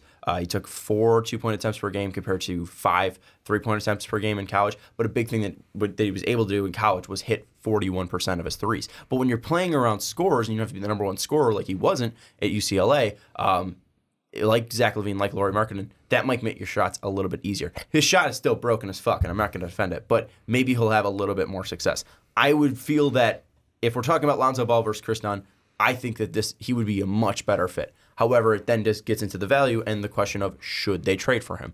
So should they, in theory, yes. But what would you be willing to give up for Lonzo Ball, Dave? Because obviously the 2019 first-round pick is off the board. You were saying, though, previously that you think that if they added Lonzo Ball and were even able to keep Chris Dunn, that you think this is a team that could even make some noise next year. I think they would not be a top 5 team in the draft. I think that this team has that sneaky upside because we haven't seen the core play together for more than a handful of games. And it is, I literally think it's a handful of games where we had Chris Dunn, Zach LaVine, Lowry, and Wendell Carter out there together. I can't say that it went over 10 games. That's ridiculous for guys. And even if you remove Wendell from that, you go to the year before, and it was still a fairly low number because of all the overlapping injuries. So we haven't seen the best out of these Bulls yet, and we're watching them with a terrible coach. So next year, we're all hoping, praying, sacrificing small, goats or whatever it is to try to get a head coach in there who is, born, somewhere after the invention of the basketball to guide us in the right direction.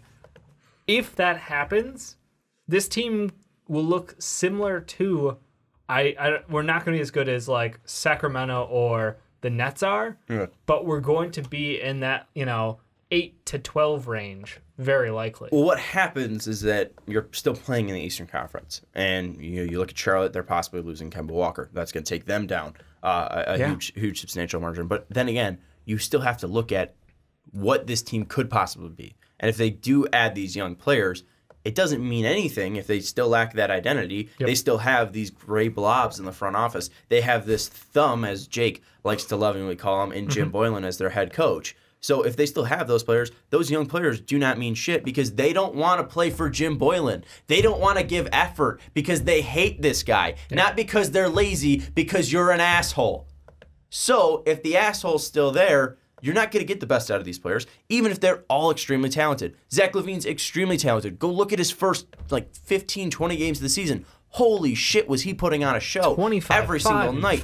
Look at Lauri Markkanen. Markkanen this year's growing from a great rookie year, and some people are kind of upset at his development, but also, again, look at his coach. Look at the changing of his teammates around him. It's a different team. It's a different situation that he came into after being injured. Wendell Carter Jr., injured, banged up, hasn't been able to play consistently because Jim Boylen doesn't want to give him minutes, doesn't think he's working hard enough. And again, I don't think that's on Wendell Carter Jr. Wendell Carter seemed like a great kid with great character coming into this year. Absolutely. You're playing for an asshole. You don't want to play for an asshole. So I think a huge thing would be... They also have an absolute... I was going to say fuck ton. I'll just say fuck ton of money going in free agency. If they can find someone who wants to play here, they can throw a lot of money around this year.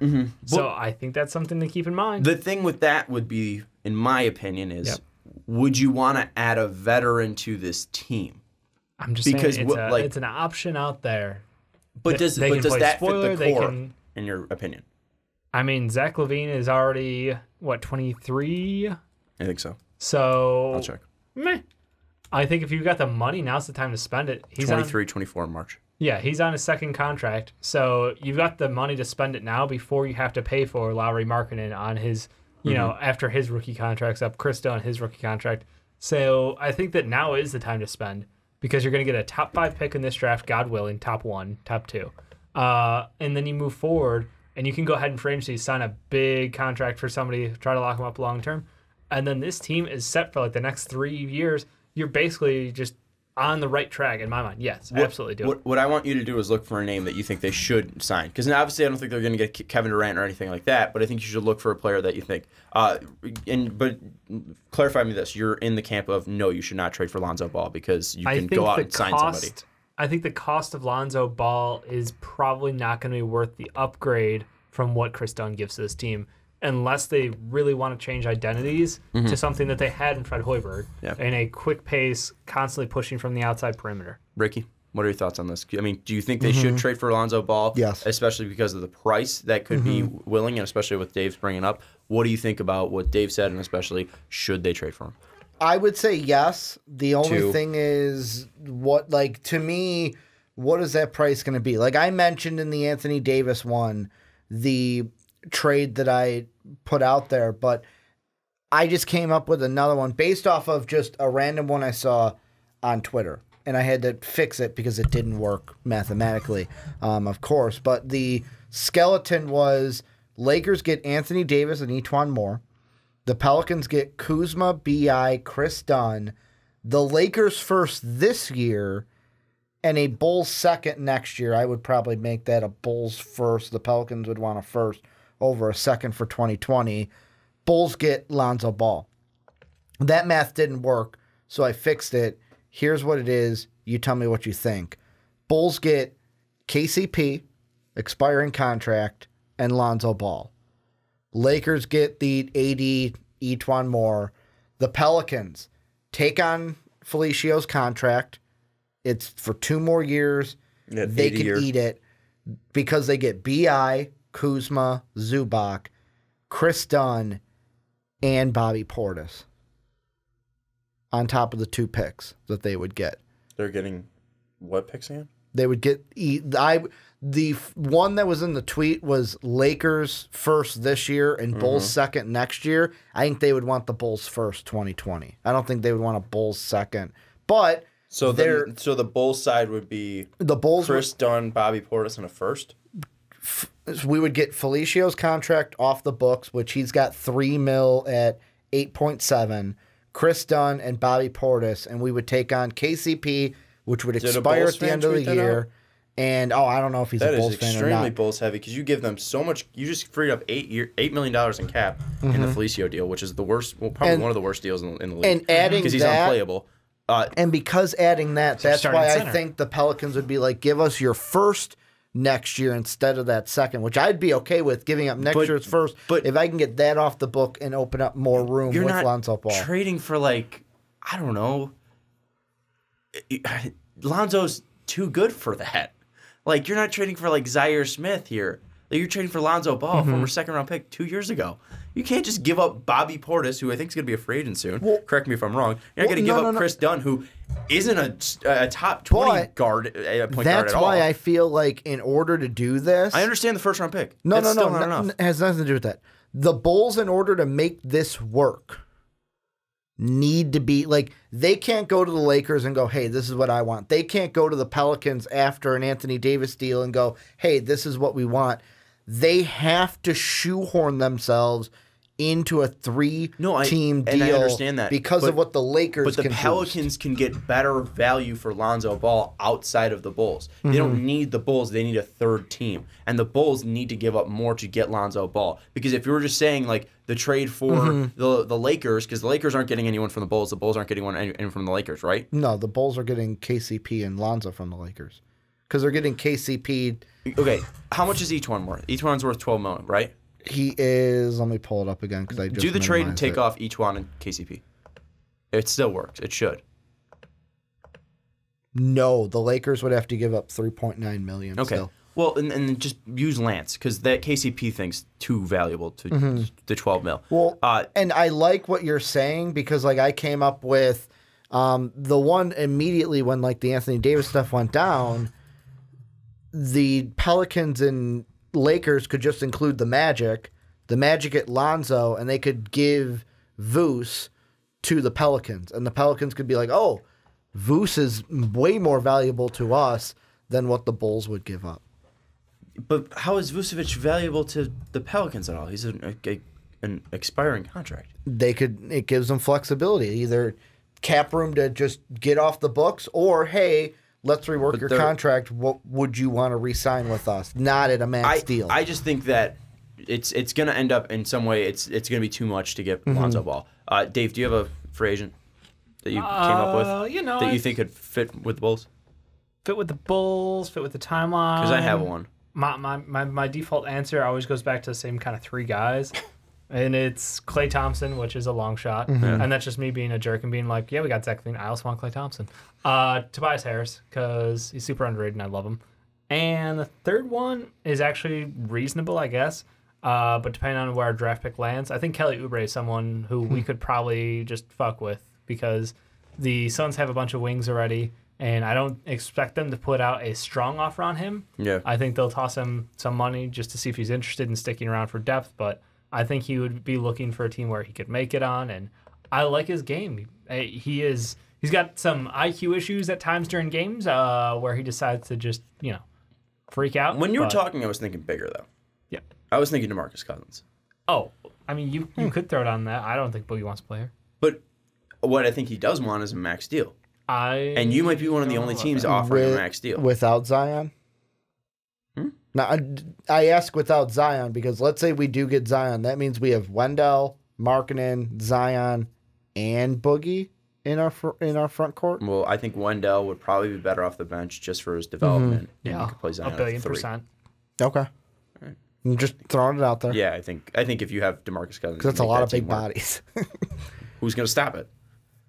I mean, it's not like they're slow. Like, I mean, Markkanen's fairly athletic. I mean, he's probably the least athletic of the three. Boogie's still getting his legs back under him, and if he gets his legs back under him, we know what he can be. And then Zion has all the defensive hustle in the world. He's still quick. He's a big body, but I mean, no one's going to stop that freight train, and no one's going to be able to dunk on him because it'll just again hip check him.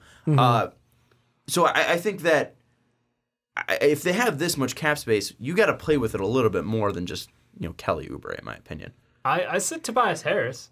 Toby would be interesting, but again, that's the one I like his fit. I think. Would you then move Markkanen to the 5?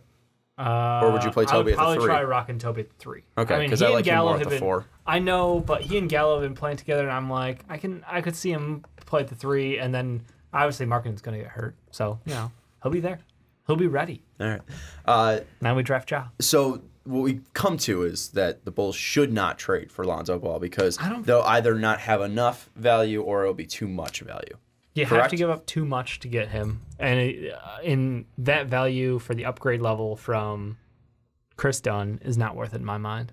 And Ricky, I know you want him, but I don't think I don't think that.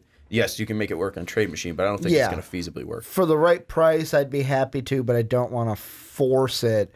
in there. The last name, just to answer the question, because I never answered your question, would be an interesting one, is Bogdanovich. If the Bulls were able to, because he's an unrestricted free agent, if the Bulls were like, hey, let's, Bojan Bogdanovich from the Pacers, Okay. If they were able to get, because I'm looking at the threes, and it's like Kawhi's not coming here, Durant's not coming here. Chris Midd could be interesting if we can pull him away, but he's got a player out, and they'll probably stay in Milwaukee. No, he's actually going to be available. You think so? He's probably going to decline. Harrison, though, won't. He's going to take his money. And then you've got Bojan, who's unrestricted. The only thing that I could see with Harrison Barnes is if that he can get like a $20 million per year for longer. I heard they're just potentially shopping him.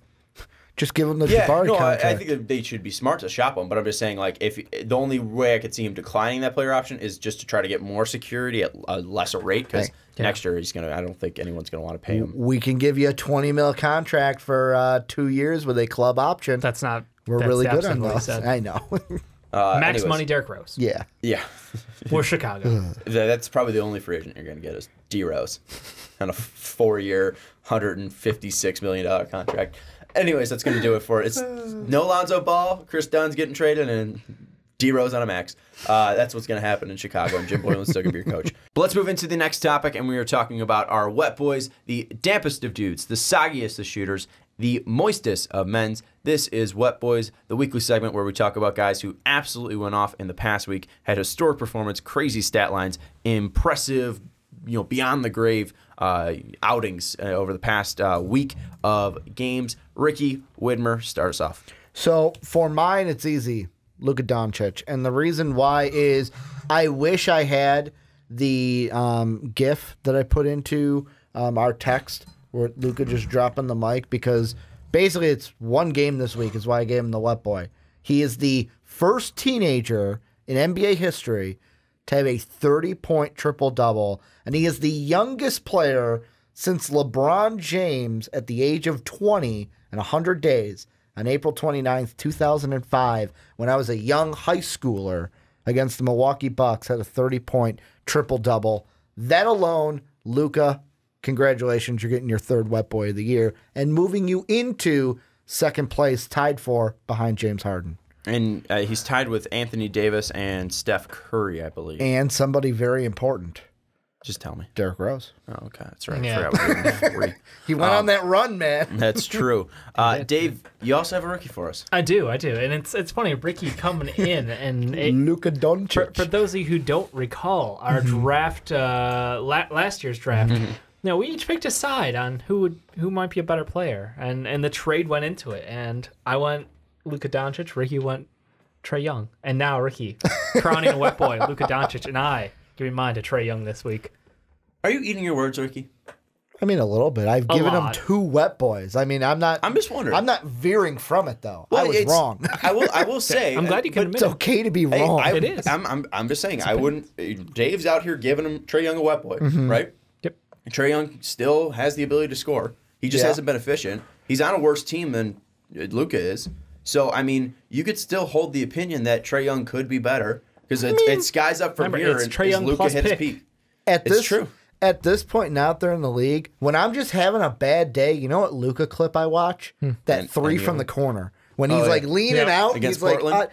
I just watch that and it just makes me smile. And I go, okay, I'm having a good day now. Mine's still the game against Boston. We're just going to talk about Luka. Mine was the game against Boston where he was at the top of the key and he pumps fake on Kyrie and then he steps in. And man, that was some shot. You want to share your favorite moment? I need to step back 3. Yeah. Any one of them. That one's I could watch any of them all day and just keep it on a loop. The first one was great because no one expected it. And he just looks so happy out there. He does. He just looks so happy. 7-Eleven, man. That's the one thing is I do feel bad for him because he lost DeAndre and he just seemed to just really vibe with DeAndre Jordan. Don't worry, he's got Kristaps now. Kristaps might not be playing. But still, that chemistry. Hopefully. Anyways, we'll go to my wet boy, and it is. We just skipped over Trae Young. It's like he's a wet boy, nothing about him. He put up numbers. That's the thing is what he's been doing this at least assist numbers wise. Well, assist, yes, a ton. Efficiency. But that's what I was gonna say. He hasn't been efficient. He's been shooting the same amount of shots. The man's he just wasn't gonna efficient. chuck. That's what they brought him to town for. They're on a trash team. He's there to chuck. It's him, Kevin Huerter. They're gonna go out there. They're gonna take their shots. John Collins, Jesus Christ. Yeah. Probably should have been an All-Star, or at least that probably man, should have been on the snub list. That man's strong. Yeah. That's.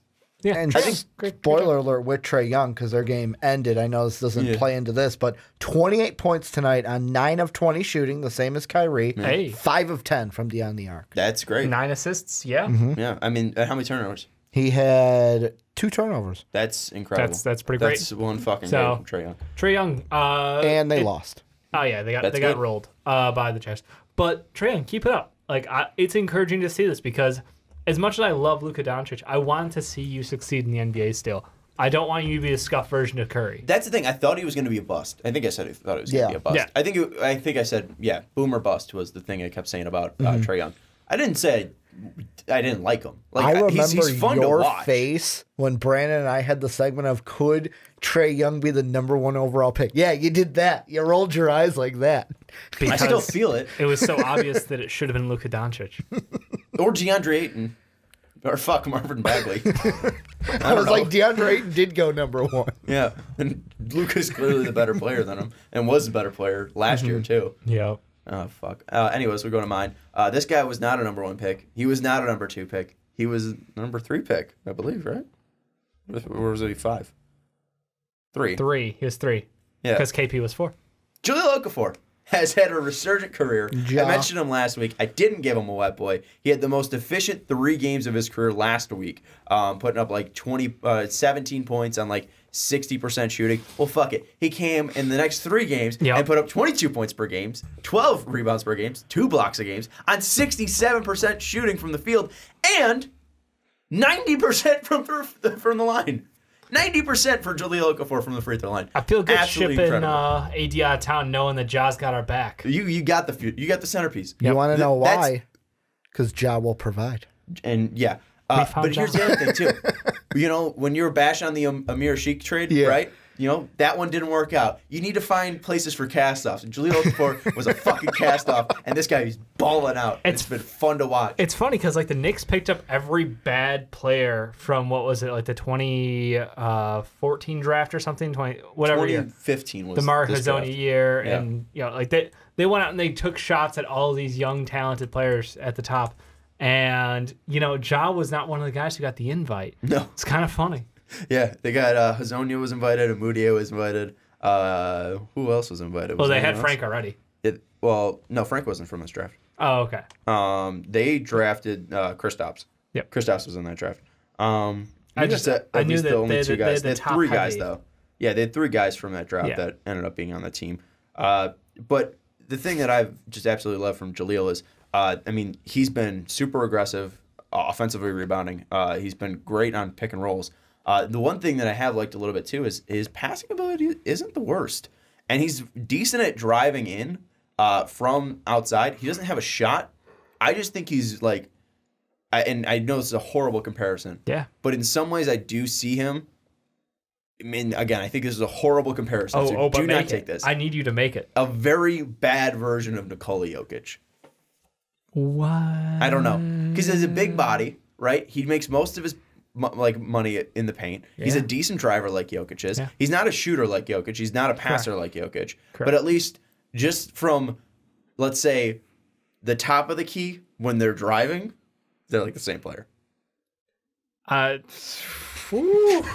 Sean used words there. Did I not say this is a horrible comparison? You need a fancier way to say, like we say for Buddy, where he's big like Clay, shoots like Steph. You need a better way to make that The problem is that like Ja's known for being the black hole of offense. Like the ball goes in and it doesn't come out, and Jokic is literally the opposite. Jokic is Jackie Moon. No, you take it. No, I got it. No, you take it. No, I got it. No, you take it. All right, I'm going to score.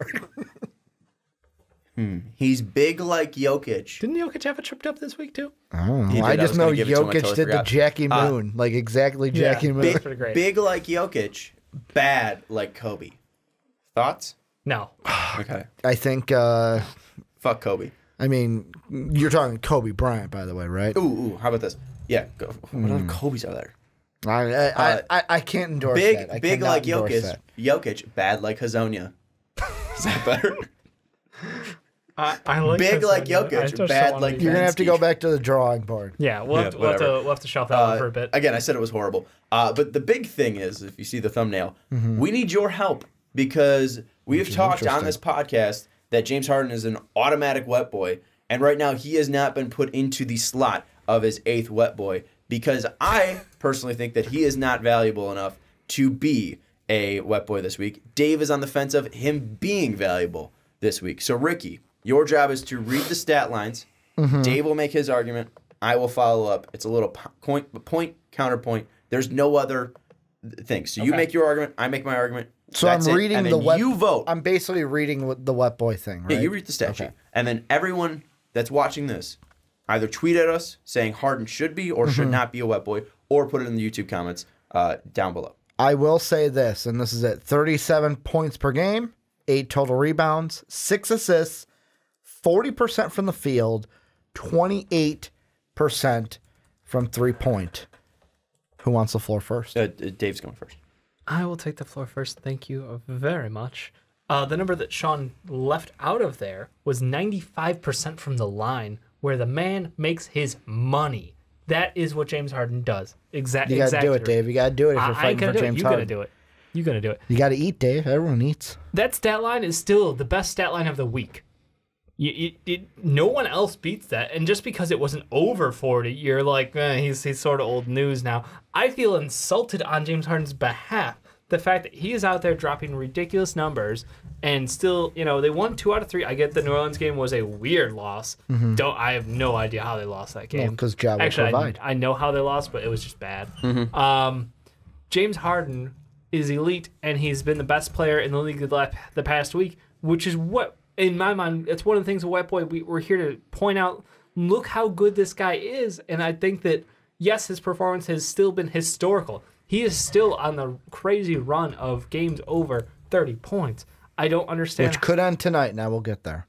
I just don't understand how that can be disrespected when a man is record-setting out here. Here's the thing that I will say. Do not get there, because that's not what we're talking about. We're talking about the past week, right? We're talking about the past week. And yes, he's still on a historical run. But who doesn't know about James Harden right now? We get it. He's still been the best player. I'm not saying he hasn't been the best player this week, but that's not what this award is. It's not MVP. It's not best player. Really? It's historical performance. It's wet boys. And guess what? You know what's not wet? Losing to the Pelicans. You know what's not wet? Only beating the Magic by 2. That's not wet right there. You know what's not wet? Turning the ball over near 5 times a game. Is carrying a team on his back. I'm sorry. You let me go. I'll let you go. You know what's not wet? Dave, you're an ignorant slut. Sorry, I just want to go back to the original point counterpoint where Dan Aykroyd calls Jane Curtin an ignorant slut.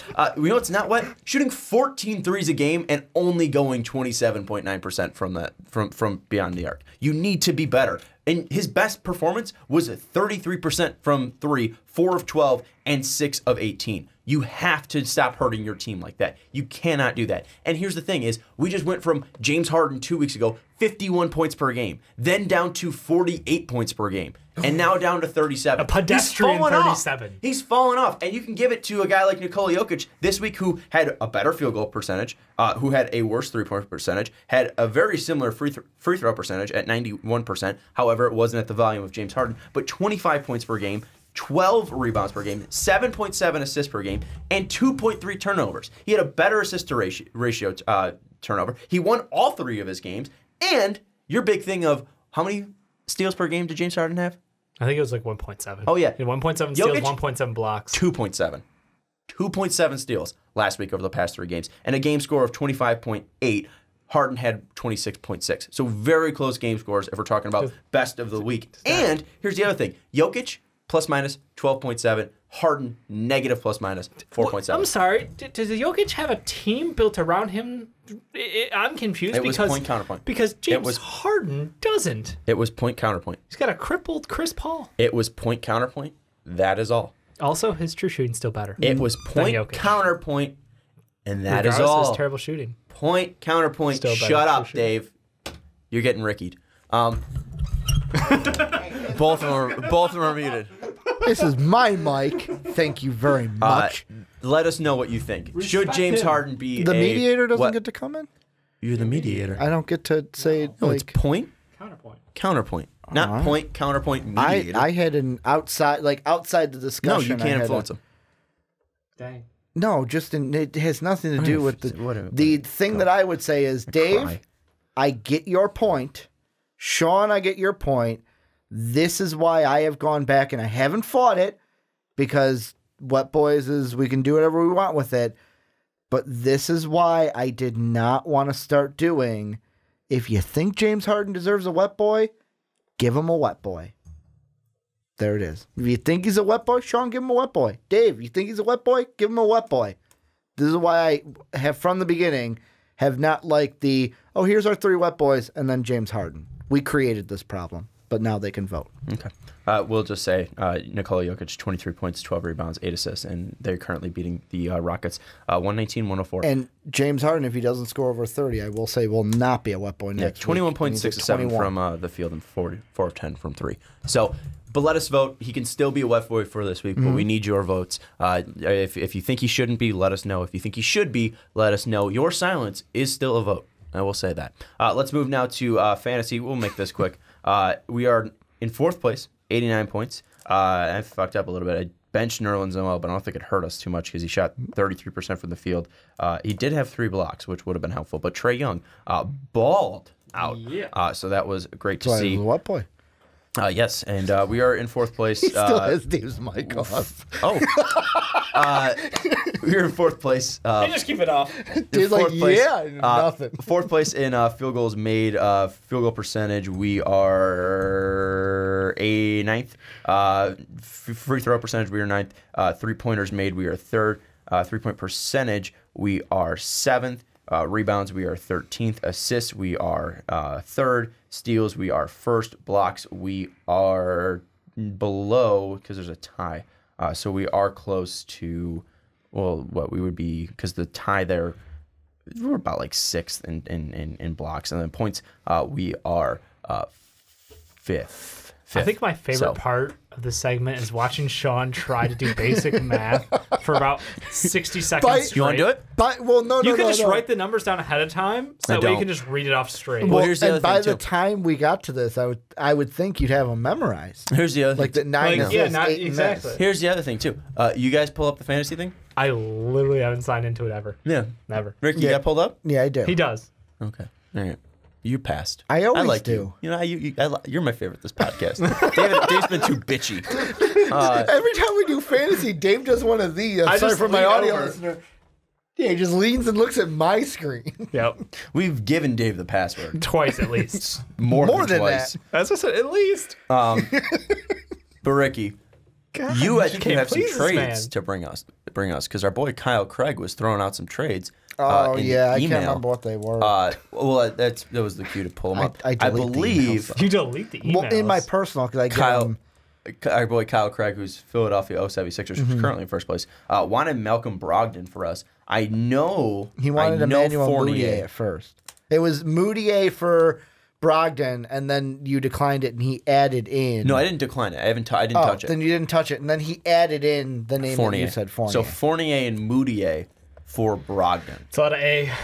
The thing that I would say for that is field goal percentage, Brogdon dominates, and that's something that we have been struggling at. Free throw percentage as well, he's been dominant. And over the past, through the season, he's good for a 3-pointer and a half made per game, 4.6 boards, 3.7 assists, about a steal per game, pretty much no blocks. I'm at 15.7 points. Last 7 games, though, about a 3.5, 5.7 boards, 2.7 assists, same steal point, but also 16 points per game. He's extremely consistent. I just don't feel like trading him just because. No. Moutier's out for 2 weeks. Yeah, well, and then I think Fournier hasn't been great either. You know what I would have done, and Kyle, you would have hated me for this, and good thing I let, you run the team. Mm-hmm. I would have looked at that and trade and basically been like, nope, and would have offered him Malcolm Brogdon for LeBron James.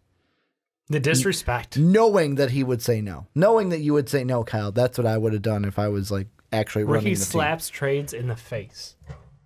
Is that you just? That was my way of saying to our fans? No. Here you go. It wasn't that bad. No, but I would. Let's see if he'd offer LeBron James for. No, I know he would. See counter offers. It's a counteroffer. Well, here's the players that he does have. Because the thing that bugs me when people don't counteroffer. Well, we should counteroffer, and we were just waiting for this. I think you guys that he has: Jared Allen, Robert Covington, Drew Holiday, Mudiay, Jeff Green, Serge Ibaka, Eric Gordon, Rudy Gobert, LeBron James. Bogey from Sacramento, Evan Fournier, and De'Aaron Fox. If I'm looking at this and I am, going after a player, I kind of want Robert Covington. He's still out, but he should be coming back soon. I like Rocco because we're going to try to get up our blocks and our steals. He's not great for field goal percentage. He's at 43.1%, and free throw percentage is at 76%, which I do not love. But maybe we go after, as well, a guy like Jeff Green. Jeff Green hasn't been a star at all, so he's not going to be a huge value. Is Eric Gordon too much of a name to go for? Like, is he too much out of the reach of a Malcolm Brogdon? He's inconsistent. And with Chris Paul coming back, I don't know if I really want him, per se. Looking at his past few games, he hasn't done bad. Yes, and tonight he's got 17. But that's because, I think Chris Paul coming back will hurt him. Because he hasn't been bad in the past games. But Chris Paul's only been back 2 games. I would look at Jeff Green, though, because Jeff Green does have decent efficiency. He's actually been playing really well. 12 points, 4.6 boards, 1.8 assists, and then 47% from the field, 89% from the line. And it's not like he's shooting a ton of volume. You said we needed blocks and steals, though? Yeah, and Rocco is a monster. Yeah, and Rocco's the only when he was healthy, he was the only player in the top 20 for if we trade for Jeff Green, I don't think he's helping us with blocks and steals. No, but Rocco is. Yeah, no. Jeff Green makes up for the efficiency would try to get problems. both of those. Yes. Okay. Yeah. I thought you were saying one or the other. For Brogdon, because Brogdon's massively efficient. Brogdon's a stat monster. How long is Rocco out for? He should be back soon. Okay. He will remain out Saturday against Denver. Covington, who's been sidelined since December 31st with a right ankle bruise, has been making strides at a possible return soon. He did some light shooting following work, so he should be in post All-Star break, likely. So I think we should make that trade offer. Yeah, I like the counter. Let's throw it out there. We do need to try to get into first place because right now we're in fourth, and it doesn't mean anything. We're climbing. Yeah, but it doesn't mean anything if we're not first. Yeah, that's what I like to hear, Sean. That's why I have you as the GM of this team. I made the league. Sean's got that Ricky Bobby mentality. I'm the owner. I'm the owner. You're the GM. You pay the league fines or the league fees. I set up the ESPN account. You did do that, but I'm also going to give half credit to Mark. But let's move into the final topic, and we are talking about Kyrie Irving. Everybody has been hearing the news, especially after LeBron James was singing Rewind by Fetty Wap in his Instagram story at Kyrie Irving. This joint's for you. He said Kyrie Irving, that joint. But he was saying, like, let's rewind it back. What if you were mine again? So everyone's like, well, shit, he's going. And then and Kyrie also called LeBron for parental advice, apparently, too, to how to run these young kids out in Boston. And now Kyrie's saying that he doesn't know anybody's shit and that he's not 100% sure where he's going to sign. And ask him on July 1st where he's going to sign. He said that today. So let's talk about Kyrie Irving. Will he leave the Boston Celtics? Dave, take the floor. Yup. I don't know why I always feel like I pick a fight with Boston. But man, when we get Eric on for that first fast break, he's gonna have some words for you. That's fine.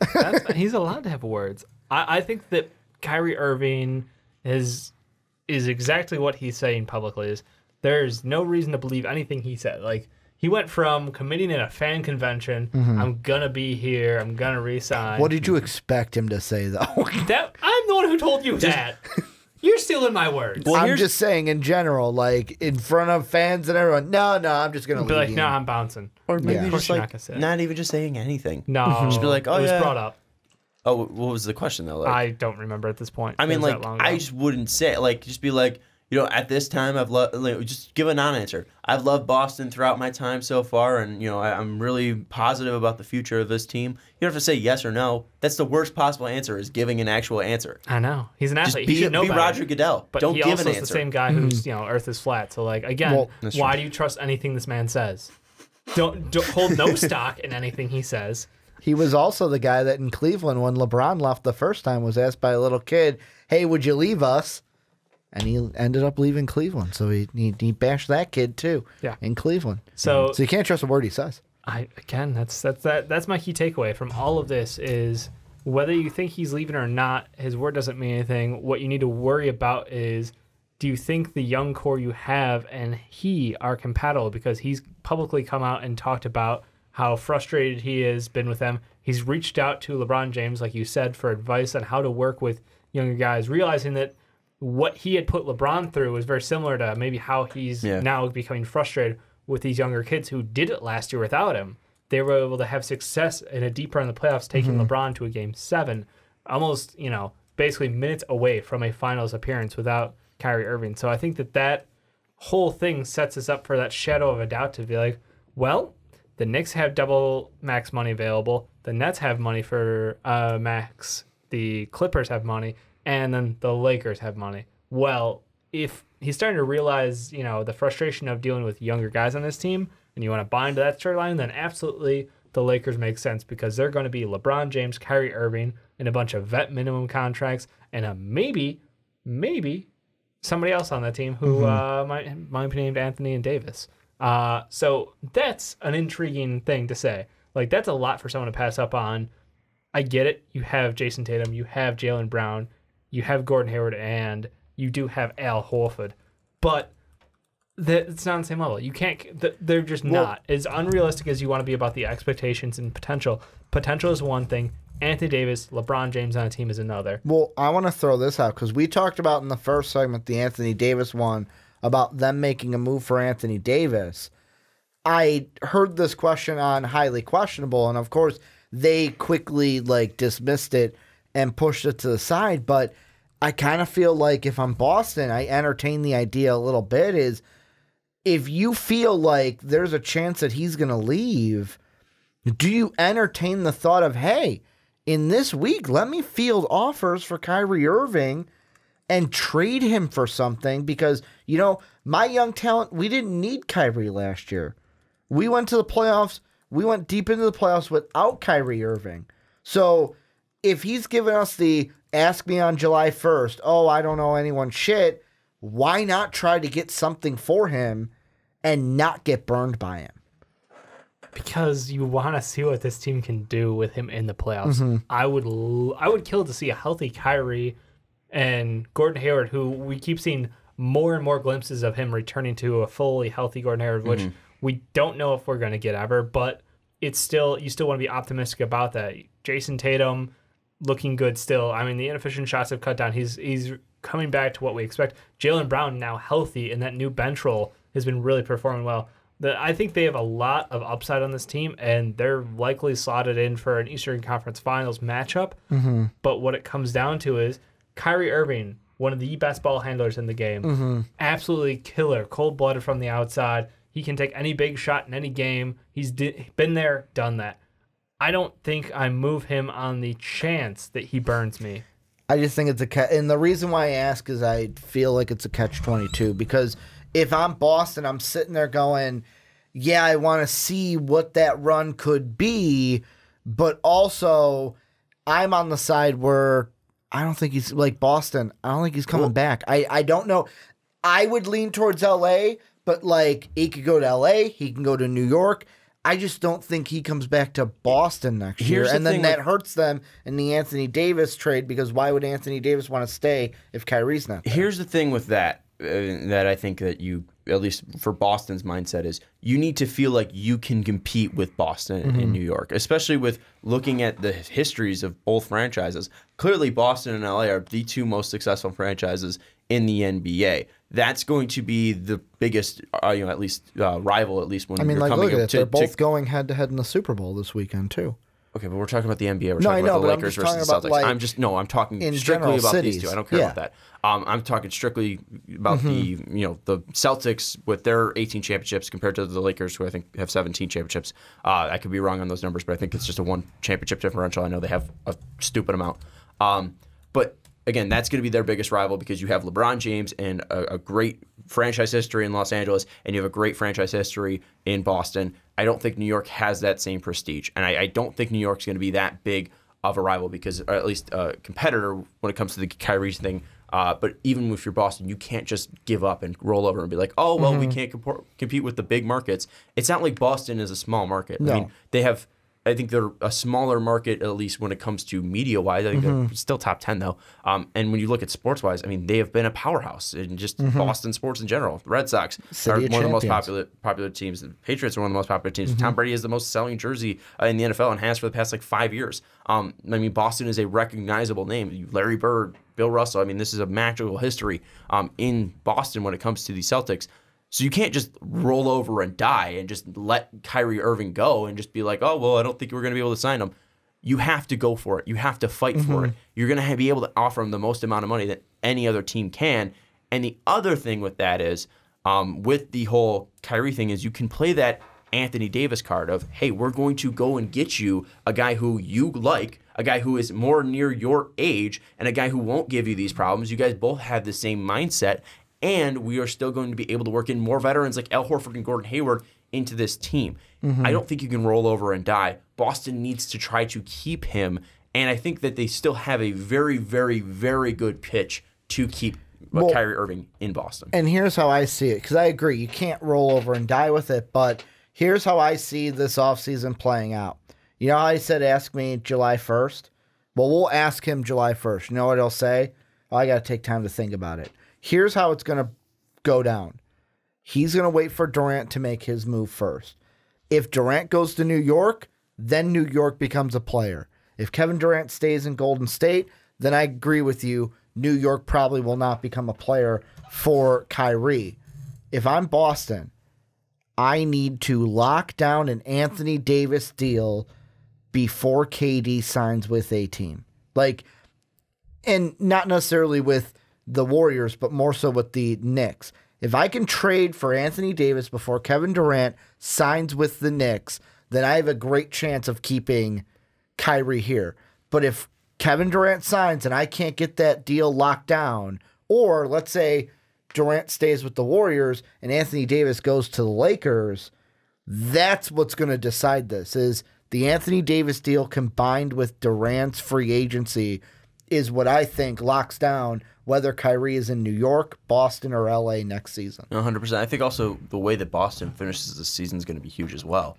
Because, again, yes, Anthony Davis can most likely end up in Los Angeles. And if he ends up in Los Angeles, it's going to make it extremely hard for Kyrie not to be swayed by that, because you're getting better climate, you're getting a better market, at least when it comes to, media-wise. You have so many hubs out there. You're talking about Kyrie, who's trying to make it into the movie industry. You're fucking going to Hollywood. So, I mean, that's a huge thing for him. And you're also playing with a guy you're familiar with in LeBron James, who you're trying to repair a relationship with, and Anthony Davis, who you have a good relationship with. So that's the biggest thing that I think that if that trade happens, that's going to be huge. However, if this is a Boston team that wins the title, or at least gets, to the NBA Finals, and Kyrie puts up this great effort, and he sees the guys working hard, and they're really coming together as a team, and Danny Ainge is like, hey, NBA draft day, we make the trade, Anthony Davis is a Boston Celtic. That is going to be a very, very hard thing for Kyrie Irving to say no to.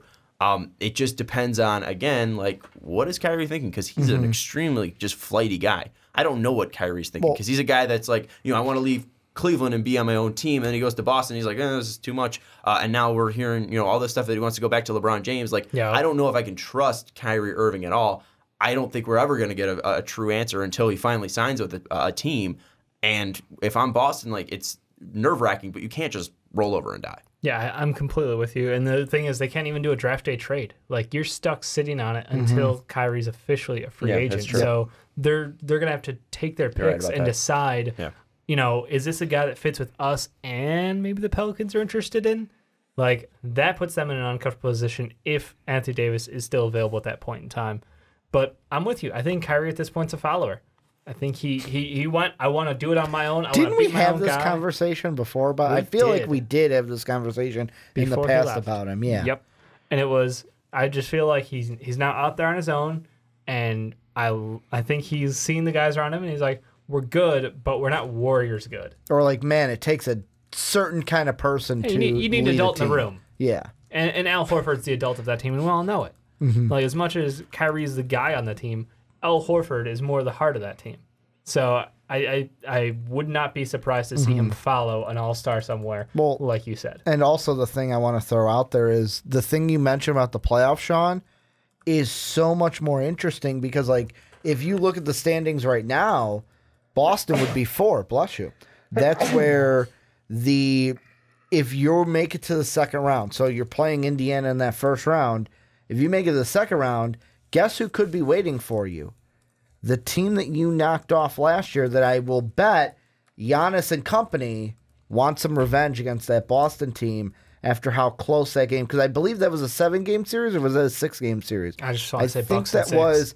I think that was a 7-game series last year that came down to the bitter end, and the Bucks are going to be sitting there going, "Hey, we remember last year, and we're going to beat you this year because we're the number 1 seed now, and it's going to be on our terms. We have the home court advantage." Is it funny that they're the number 1 seed right now purely because Toronto refuses to play their entire roster every night? Yeah, Kawhi takes off 2 games a week. Lowry takes off another couple games. Yeah, and then it's just a back and forth game. I just look at Boston, and we hyped them up so much this year, and they haven't lived up to expectations. Were here. Exactly. And I think that's playing into Kyrie's mindset, is that he just wants to be winning constantly. This team's gonna have are they gonna have a worse record than they did with all the injuries last year? They have to have, because I think they were over 60 wins, right? I know they were at such a hot start. Aren't they at 60 wins last year? I'll check. They were at 55. 55. They're at 55 33 right now, I think. Oh, yeah, they're at 33. So they hit 33. So how many losses did they have last year? 55, 82 minus 55. 27. 27. So they would have to lose only 27 minus 19, 8 games. So they have 8 games they can lose in the next, 25 or 30. Yeah, it's a big streak. They'd have to roll heater. But, I mean, they're a good team. They've got the talent. It's just they need to make it jive. 30 games. Yeah. So they have to go 20... Fuck, I hate doing math on a podcast. It's so much fun watching. 8 losses in 30 games. 22. 22 and 8. There you go. I graduated from college extremely this recently. guy. Liberal arts super smart. math. But yeah, no. So, I mean, they'd have to go 22 and 8 to be back where they were last year. And even then, it's going to be tough to jump over teams like, Boston, and Toronto, and Milwaukee. But I don't think home court means too much when it comes to that. Obviously, Toronto's going to be loud. Milwaukee's going to be loud. They really enjoyed home court. But talent's talent. I agree. So talent should trap. I mean, you even look at back when, Kyrie came back 3-1 with LeBron. Golden State had home court advantage. And they had the more talented players. But still won. They didn't have the most talented player. That's true. And Kyrie was still, he was massively huge in that game. And the whole Draymond technical thing, but we're not going to get into that. We're just talking strictly about Game 7. I just think that, again, this is a team that's too talented. We talk about Brad Stevens in a different light. You guys were talking about him being a better coach than Pop. This is a guy that a team that is underperforming right now. So I look at this and I don't see a reason why Boston still can't make this push. It's too early for me to call with whether he will or will not sign with them. I mean, if this team does go on a horrible run and they are still fifth if they get or a fourth first round in the East, elimination. Yeah, he's walking. If right? they lose to Philadelphia or Indiana, they're gone. He's what's gone. the minimum? The minimum, this is the least thing we have to do in the playoffs to get Kyrie to stay. What do you think? Is it an Eastern Conference Finals appearance? Is it a Finals appearance? What is it? Well, NBA Finals I think appearance. the only thing that you could do is say 7-game series loss in the Eastern Conference Finals. Okay. You have to be to a Toronto. Right on the doorstep. Yeah, I don't even then that's even iffy because you have to say Kyrie, we can give you a championship now.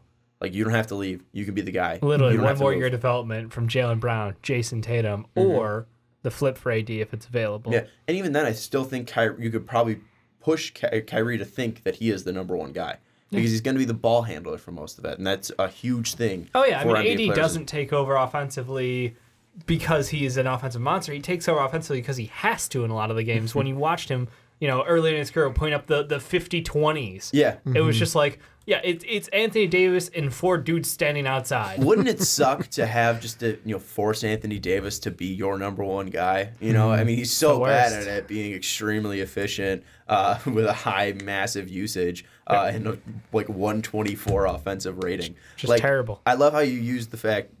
Because it's not wrong, forcing him to be a number one guy. Yeah. And over the past 3 years, he's had a true shooting that is over 59%, which is crazy, and a usage percentage that's over 30. Yeah. It's a great horrible reason to watch. Yep. Kyrie having that number one ability though of being a ball handler and working a pick and roll, and Anthony Davis would be disgusting. So I think you can still push that, and if you do get close and you're losing the Warriors in the finals, and you can just be like, hey, we're going to get at this because we have the best trade offer, which they do to get Anthony Davis. No doubt. I don't see a way that right now we could say he's not going back. Now, the fact that we're having this topic, I think, is big because I was pretty sure and set, when he said that at the meeting, before the season, I thought he was going to stay.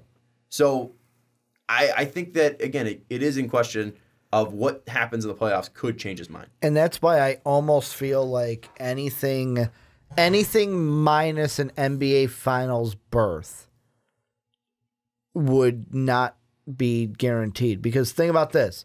Your Game 7. If they go Game 7 in the Eastern Conference Finals and lose, if I'm Kyrie, I'm sitting there. It's like, okay, adding me, we are the exact same as without me. And Gordon Hayward. What do we add to this team? Where I'm looking over there on the West Coast, I know me and him went to the finals. I know me and him won the finals. I know me and him beat the Warriors and made it. They had to get Kevin Durant to beat us. That's what they had to do. They had to get him to beat us because of what we did. That could also play into his head. Like, that's like mind games with Kyrie, with his own mind games. Not like anyone playing mind games with him. And that's why I almost feel like if Boston doesn't make the finals, if I'm a Boston fan, anything minus that, I would be nervous that he's walking. And this situation is why Danny Ainge, going back to our first segment when I was like, oh, Danny Ainge, cool as a cucumber. Now this is the situation that adds the, all right, I might not be cool as a cucumber because I got to get this deal done as quickly as I can on July 1st so that I can make sure Kyrie does not go anywhere. Well, let's put yourself in the shoes of Uncle Drew, Kyrie Irving, Ricky Widmer. Let's just take the AD thing off the table. Just compare the teams and their futures as is right now. So you're getting the roster of the Los Angeles Lakers right now and the rosters and future of the Boston Celtics.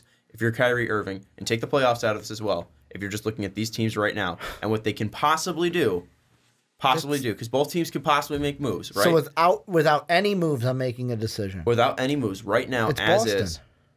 Like, and but I kind of want to say, and I'm not saying this is like disrespect. I kind of feel like that's a like stupid question because That's fine. Like. But we're talking about like LeBron. Like, I mean, this is a guy that LeBron he's played by with himself before. doesn't mean like the thing that makes it is the Anthony Davis. The thing that makes New York but what I'm is the saying Kevin is Durant. those rosters can still make those Anthony Davis moves. I don't want to say, because clearly it's dependent on if either team gets him. But then what if? Go back to what Dave said. But then what if? Dave, what'd you call him? Started with an F? A follower. Kyrie is not the one who he's already tried it. I'm going to go here and build the team around me. Look at how it's going. With what I'm trying to say, like, what if Anthony Davis just gets traded to the Raptors? Then there is no, AD to be brought in for either team. Yeah. So that puts you into the shoes, like, because then that is still a question of this. Like, is it just dependent on if Anthony Davis goes to LA? That's why Kyrie would go? No. I mean, he could always just say, screw it, I want to play with LeBron again. So like, he could do that. Question. But me looking at the rosters, I don't think that by adding Kyrie to that team, it makes the Lakers a little bit better, but the biggest thing is going to be adding AD to them and having their big three. If no moves happen, if like AD goes to the Raptors, KD stays with the Warriors, unless the Lakers can bring a Klay Thompson in town, I would sit there and go, you know what? I'll just stay with Boston because at least I know I can go to the Eastern Conference Finals. And getting over that hump is a lot easier than going to play in the West. Dave, what do you think? Yeah, I mean, Boston's absolutely loaded with just a glut of future potential and draft picks and talent. It'd be hard to turn that down to go take a shot at overcoming, one of the best dynasties in modern times in the Warriors. It'd be a bold move. I wouldn't put it past him because no one knows what he's thinking. I mean, that's the biggest thing. Like, thought he was going to ask for a trade. He's the ultimate wild card in the NBA. Like, J.R. Smith's hilarious, and throwing soup at a man is funny. Yeah, but we haven't seen J.R. Was it JR's played in years. Tomato basil? Was that what it was? Tomato bisque, maybe? Tomato bisque, that was it. I think it was bisque. Mine had some basil in there. Yeah, a little bit of basil. But it's just, when it comes to trying to predict Kyrie Irving, you can't do it. You flip a coin, and it's gonna stand up on end. Like, you're just not gonna get what you want because he's gonna do whatever he feels at that point in time. So logically, Celtics have a whole lot more on the table. But LeBron James and he have a relationship. The potential of getting an Anthony Davis who actually wants to be in that location. Is he more indecisive than you? Ooh, that's a tough one. I can't decide. Who's more indecisive, Dave or Kyrie? I can't decide. Dave can't decide. I'll take Kyrie.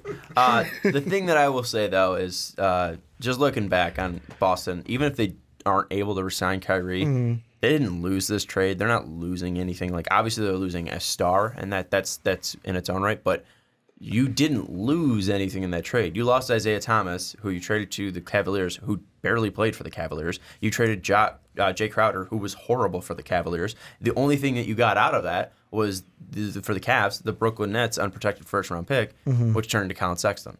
So you traded, I can live with that. So you traded Kyrie Irving for Colin Sexton and Ante Zizic.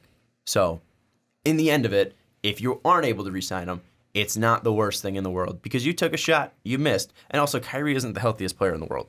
And you can still take shots after this. It's going to be definitely disheartening. You don't want to lose him at all. But if this is the way it goes, again, he's unpredictable. He's a wild card. Kyrie Irving does what Kyrie Irving wants. Kyrie Irving has a lot of regret, I think, for some of the moves that he has done.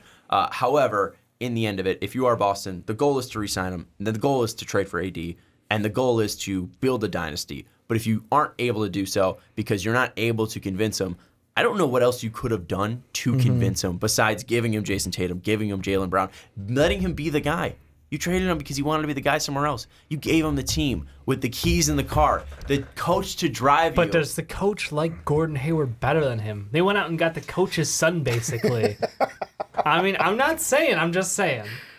You're not saying. You're just saying. The coach's son also isn't giving the son preferential treatment. Well, he's putting he the son on the bench in a gruesome manner. If he didn't break his leg, I still think Kyrie would be the guy because Gordon doesn't seem to be that like overriding personality. And I'm just saying that there's a whole lot of faith in that contract. No, for me, it's not him and Hayward. It's him and Tatum. Where last year, without Kyrie being there, kind of created a little bit of a problem where I would not be surprised if Jason Tatum sitting there too big for his britches. Well, not that of Jason Tatum, and I would feel it too. Like hey, you know what? Everyone saw the playoff performance and thought he was going to be the next coming. Well, not even that. Just like hey, we don't need you. Like, what have you? We got this far without you. I don't think it was ever that. Like, I don't think it was ever. We don't need you. But like, you could sit there and go, hey, you know what? Like, what are you? And especially like this year, Kyrie comes back. This team, not number 1, number 2 in the East. They're 4-5. Like, if I'm Jason Tatum, I'd be surprised if he wasn't in his head thinking a little bit like, how good are you? Like, I went Game 7 against LeBron, and yeah, I crumbled in that Game 7, but I was this close to getting to the finals. And what have you done for us this year? Like, how good are we with adding you back? I don't think that's a horrible point to bring up, and this is the point that I wanted to bring up with this. Was the fact that Jason Tatum and Kyrie Irving kind of went through the same thing of, you know, their first couple of years, they went without a star. Kyrie didn't have LeBron right away, and then once he got him, he kind of was an asshole to him, apparently. And you look at their numbers from their rookie years, Tatum for the field, 47.5%. Kyrie, 46.9%. From 3, 39% from Kyrie. Jason Tatum shot an absurd 43.4% from 3. You look at the free throw percentage, 82 to 87. Then you look at the points. It was 13.9 points for Jason Tatum. However, if you did put that to, you know, per 36, that would be all the way up to 16.4, which is close to Kyrie's 18.5. And obviously we know what he did in the playoffs, that being Jason Tatum putting up 18.5 points in the playoffs. So having that first year, like you were saying, Ricky, gave him an attitude that I think Kyrie also and then the offseason workout with Kobe. Bingo. So what you're saying is Kobe's a cancer. Kyrie now being on the other side might be like, oh, I'm sorry, LeBron. I was kind of a dick to you, and now I know how you felt. I think there's a little perspective. Now I'm on the other side, and I realize how I acted towards you. Can we reconcile and join up in L.A.? That's what you're saying. Yep, pretty much. All right. Apparently, we just got a Woj bomb as well. In the Lakers' first offer to the Pelicans for Anthony Davis, LA offered Lonzo, Kuzma, Rondo, Beasley, and a first-round pick, which is not going to get it done. That's pretty weak. Yeah, Rondo, Beasley, Kuzma, back in and New Ball. Orleans. Yeah. So all those rumors about the craziness, that's the first official one. Thanks, Woj. Yeah. Couple hours too late. Yeah, that's going to do it. The camera has turned off, unfortunately, but That's going to wrap it up for the Fast Break Podcast. We talked about Kyrie Irving, Lonzo Ball of the Bulls, Wet Boys, and Anthony Davis. They can't see me. We also talked about Kristaps Porzingis. Don't forget to check out that episode as well. Check us out at twitter.com/mostvaluablepodcast, patreon.com/mostvaluablepodcast, and rate us 5 stars on iTunes. For Dave Oster and Ricky Widmer, after yawn, I'm Sean Anderson. See you next time.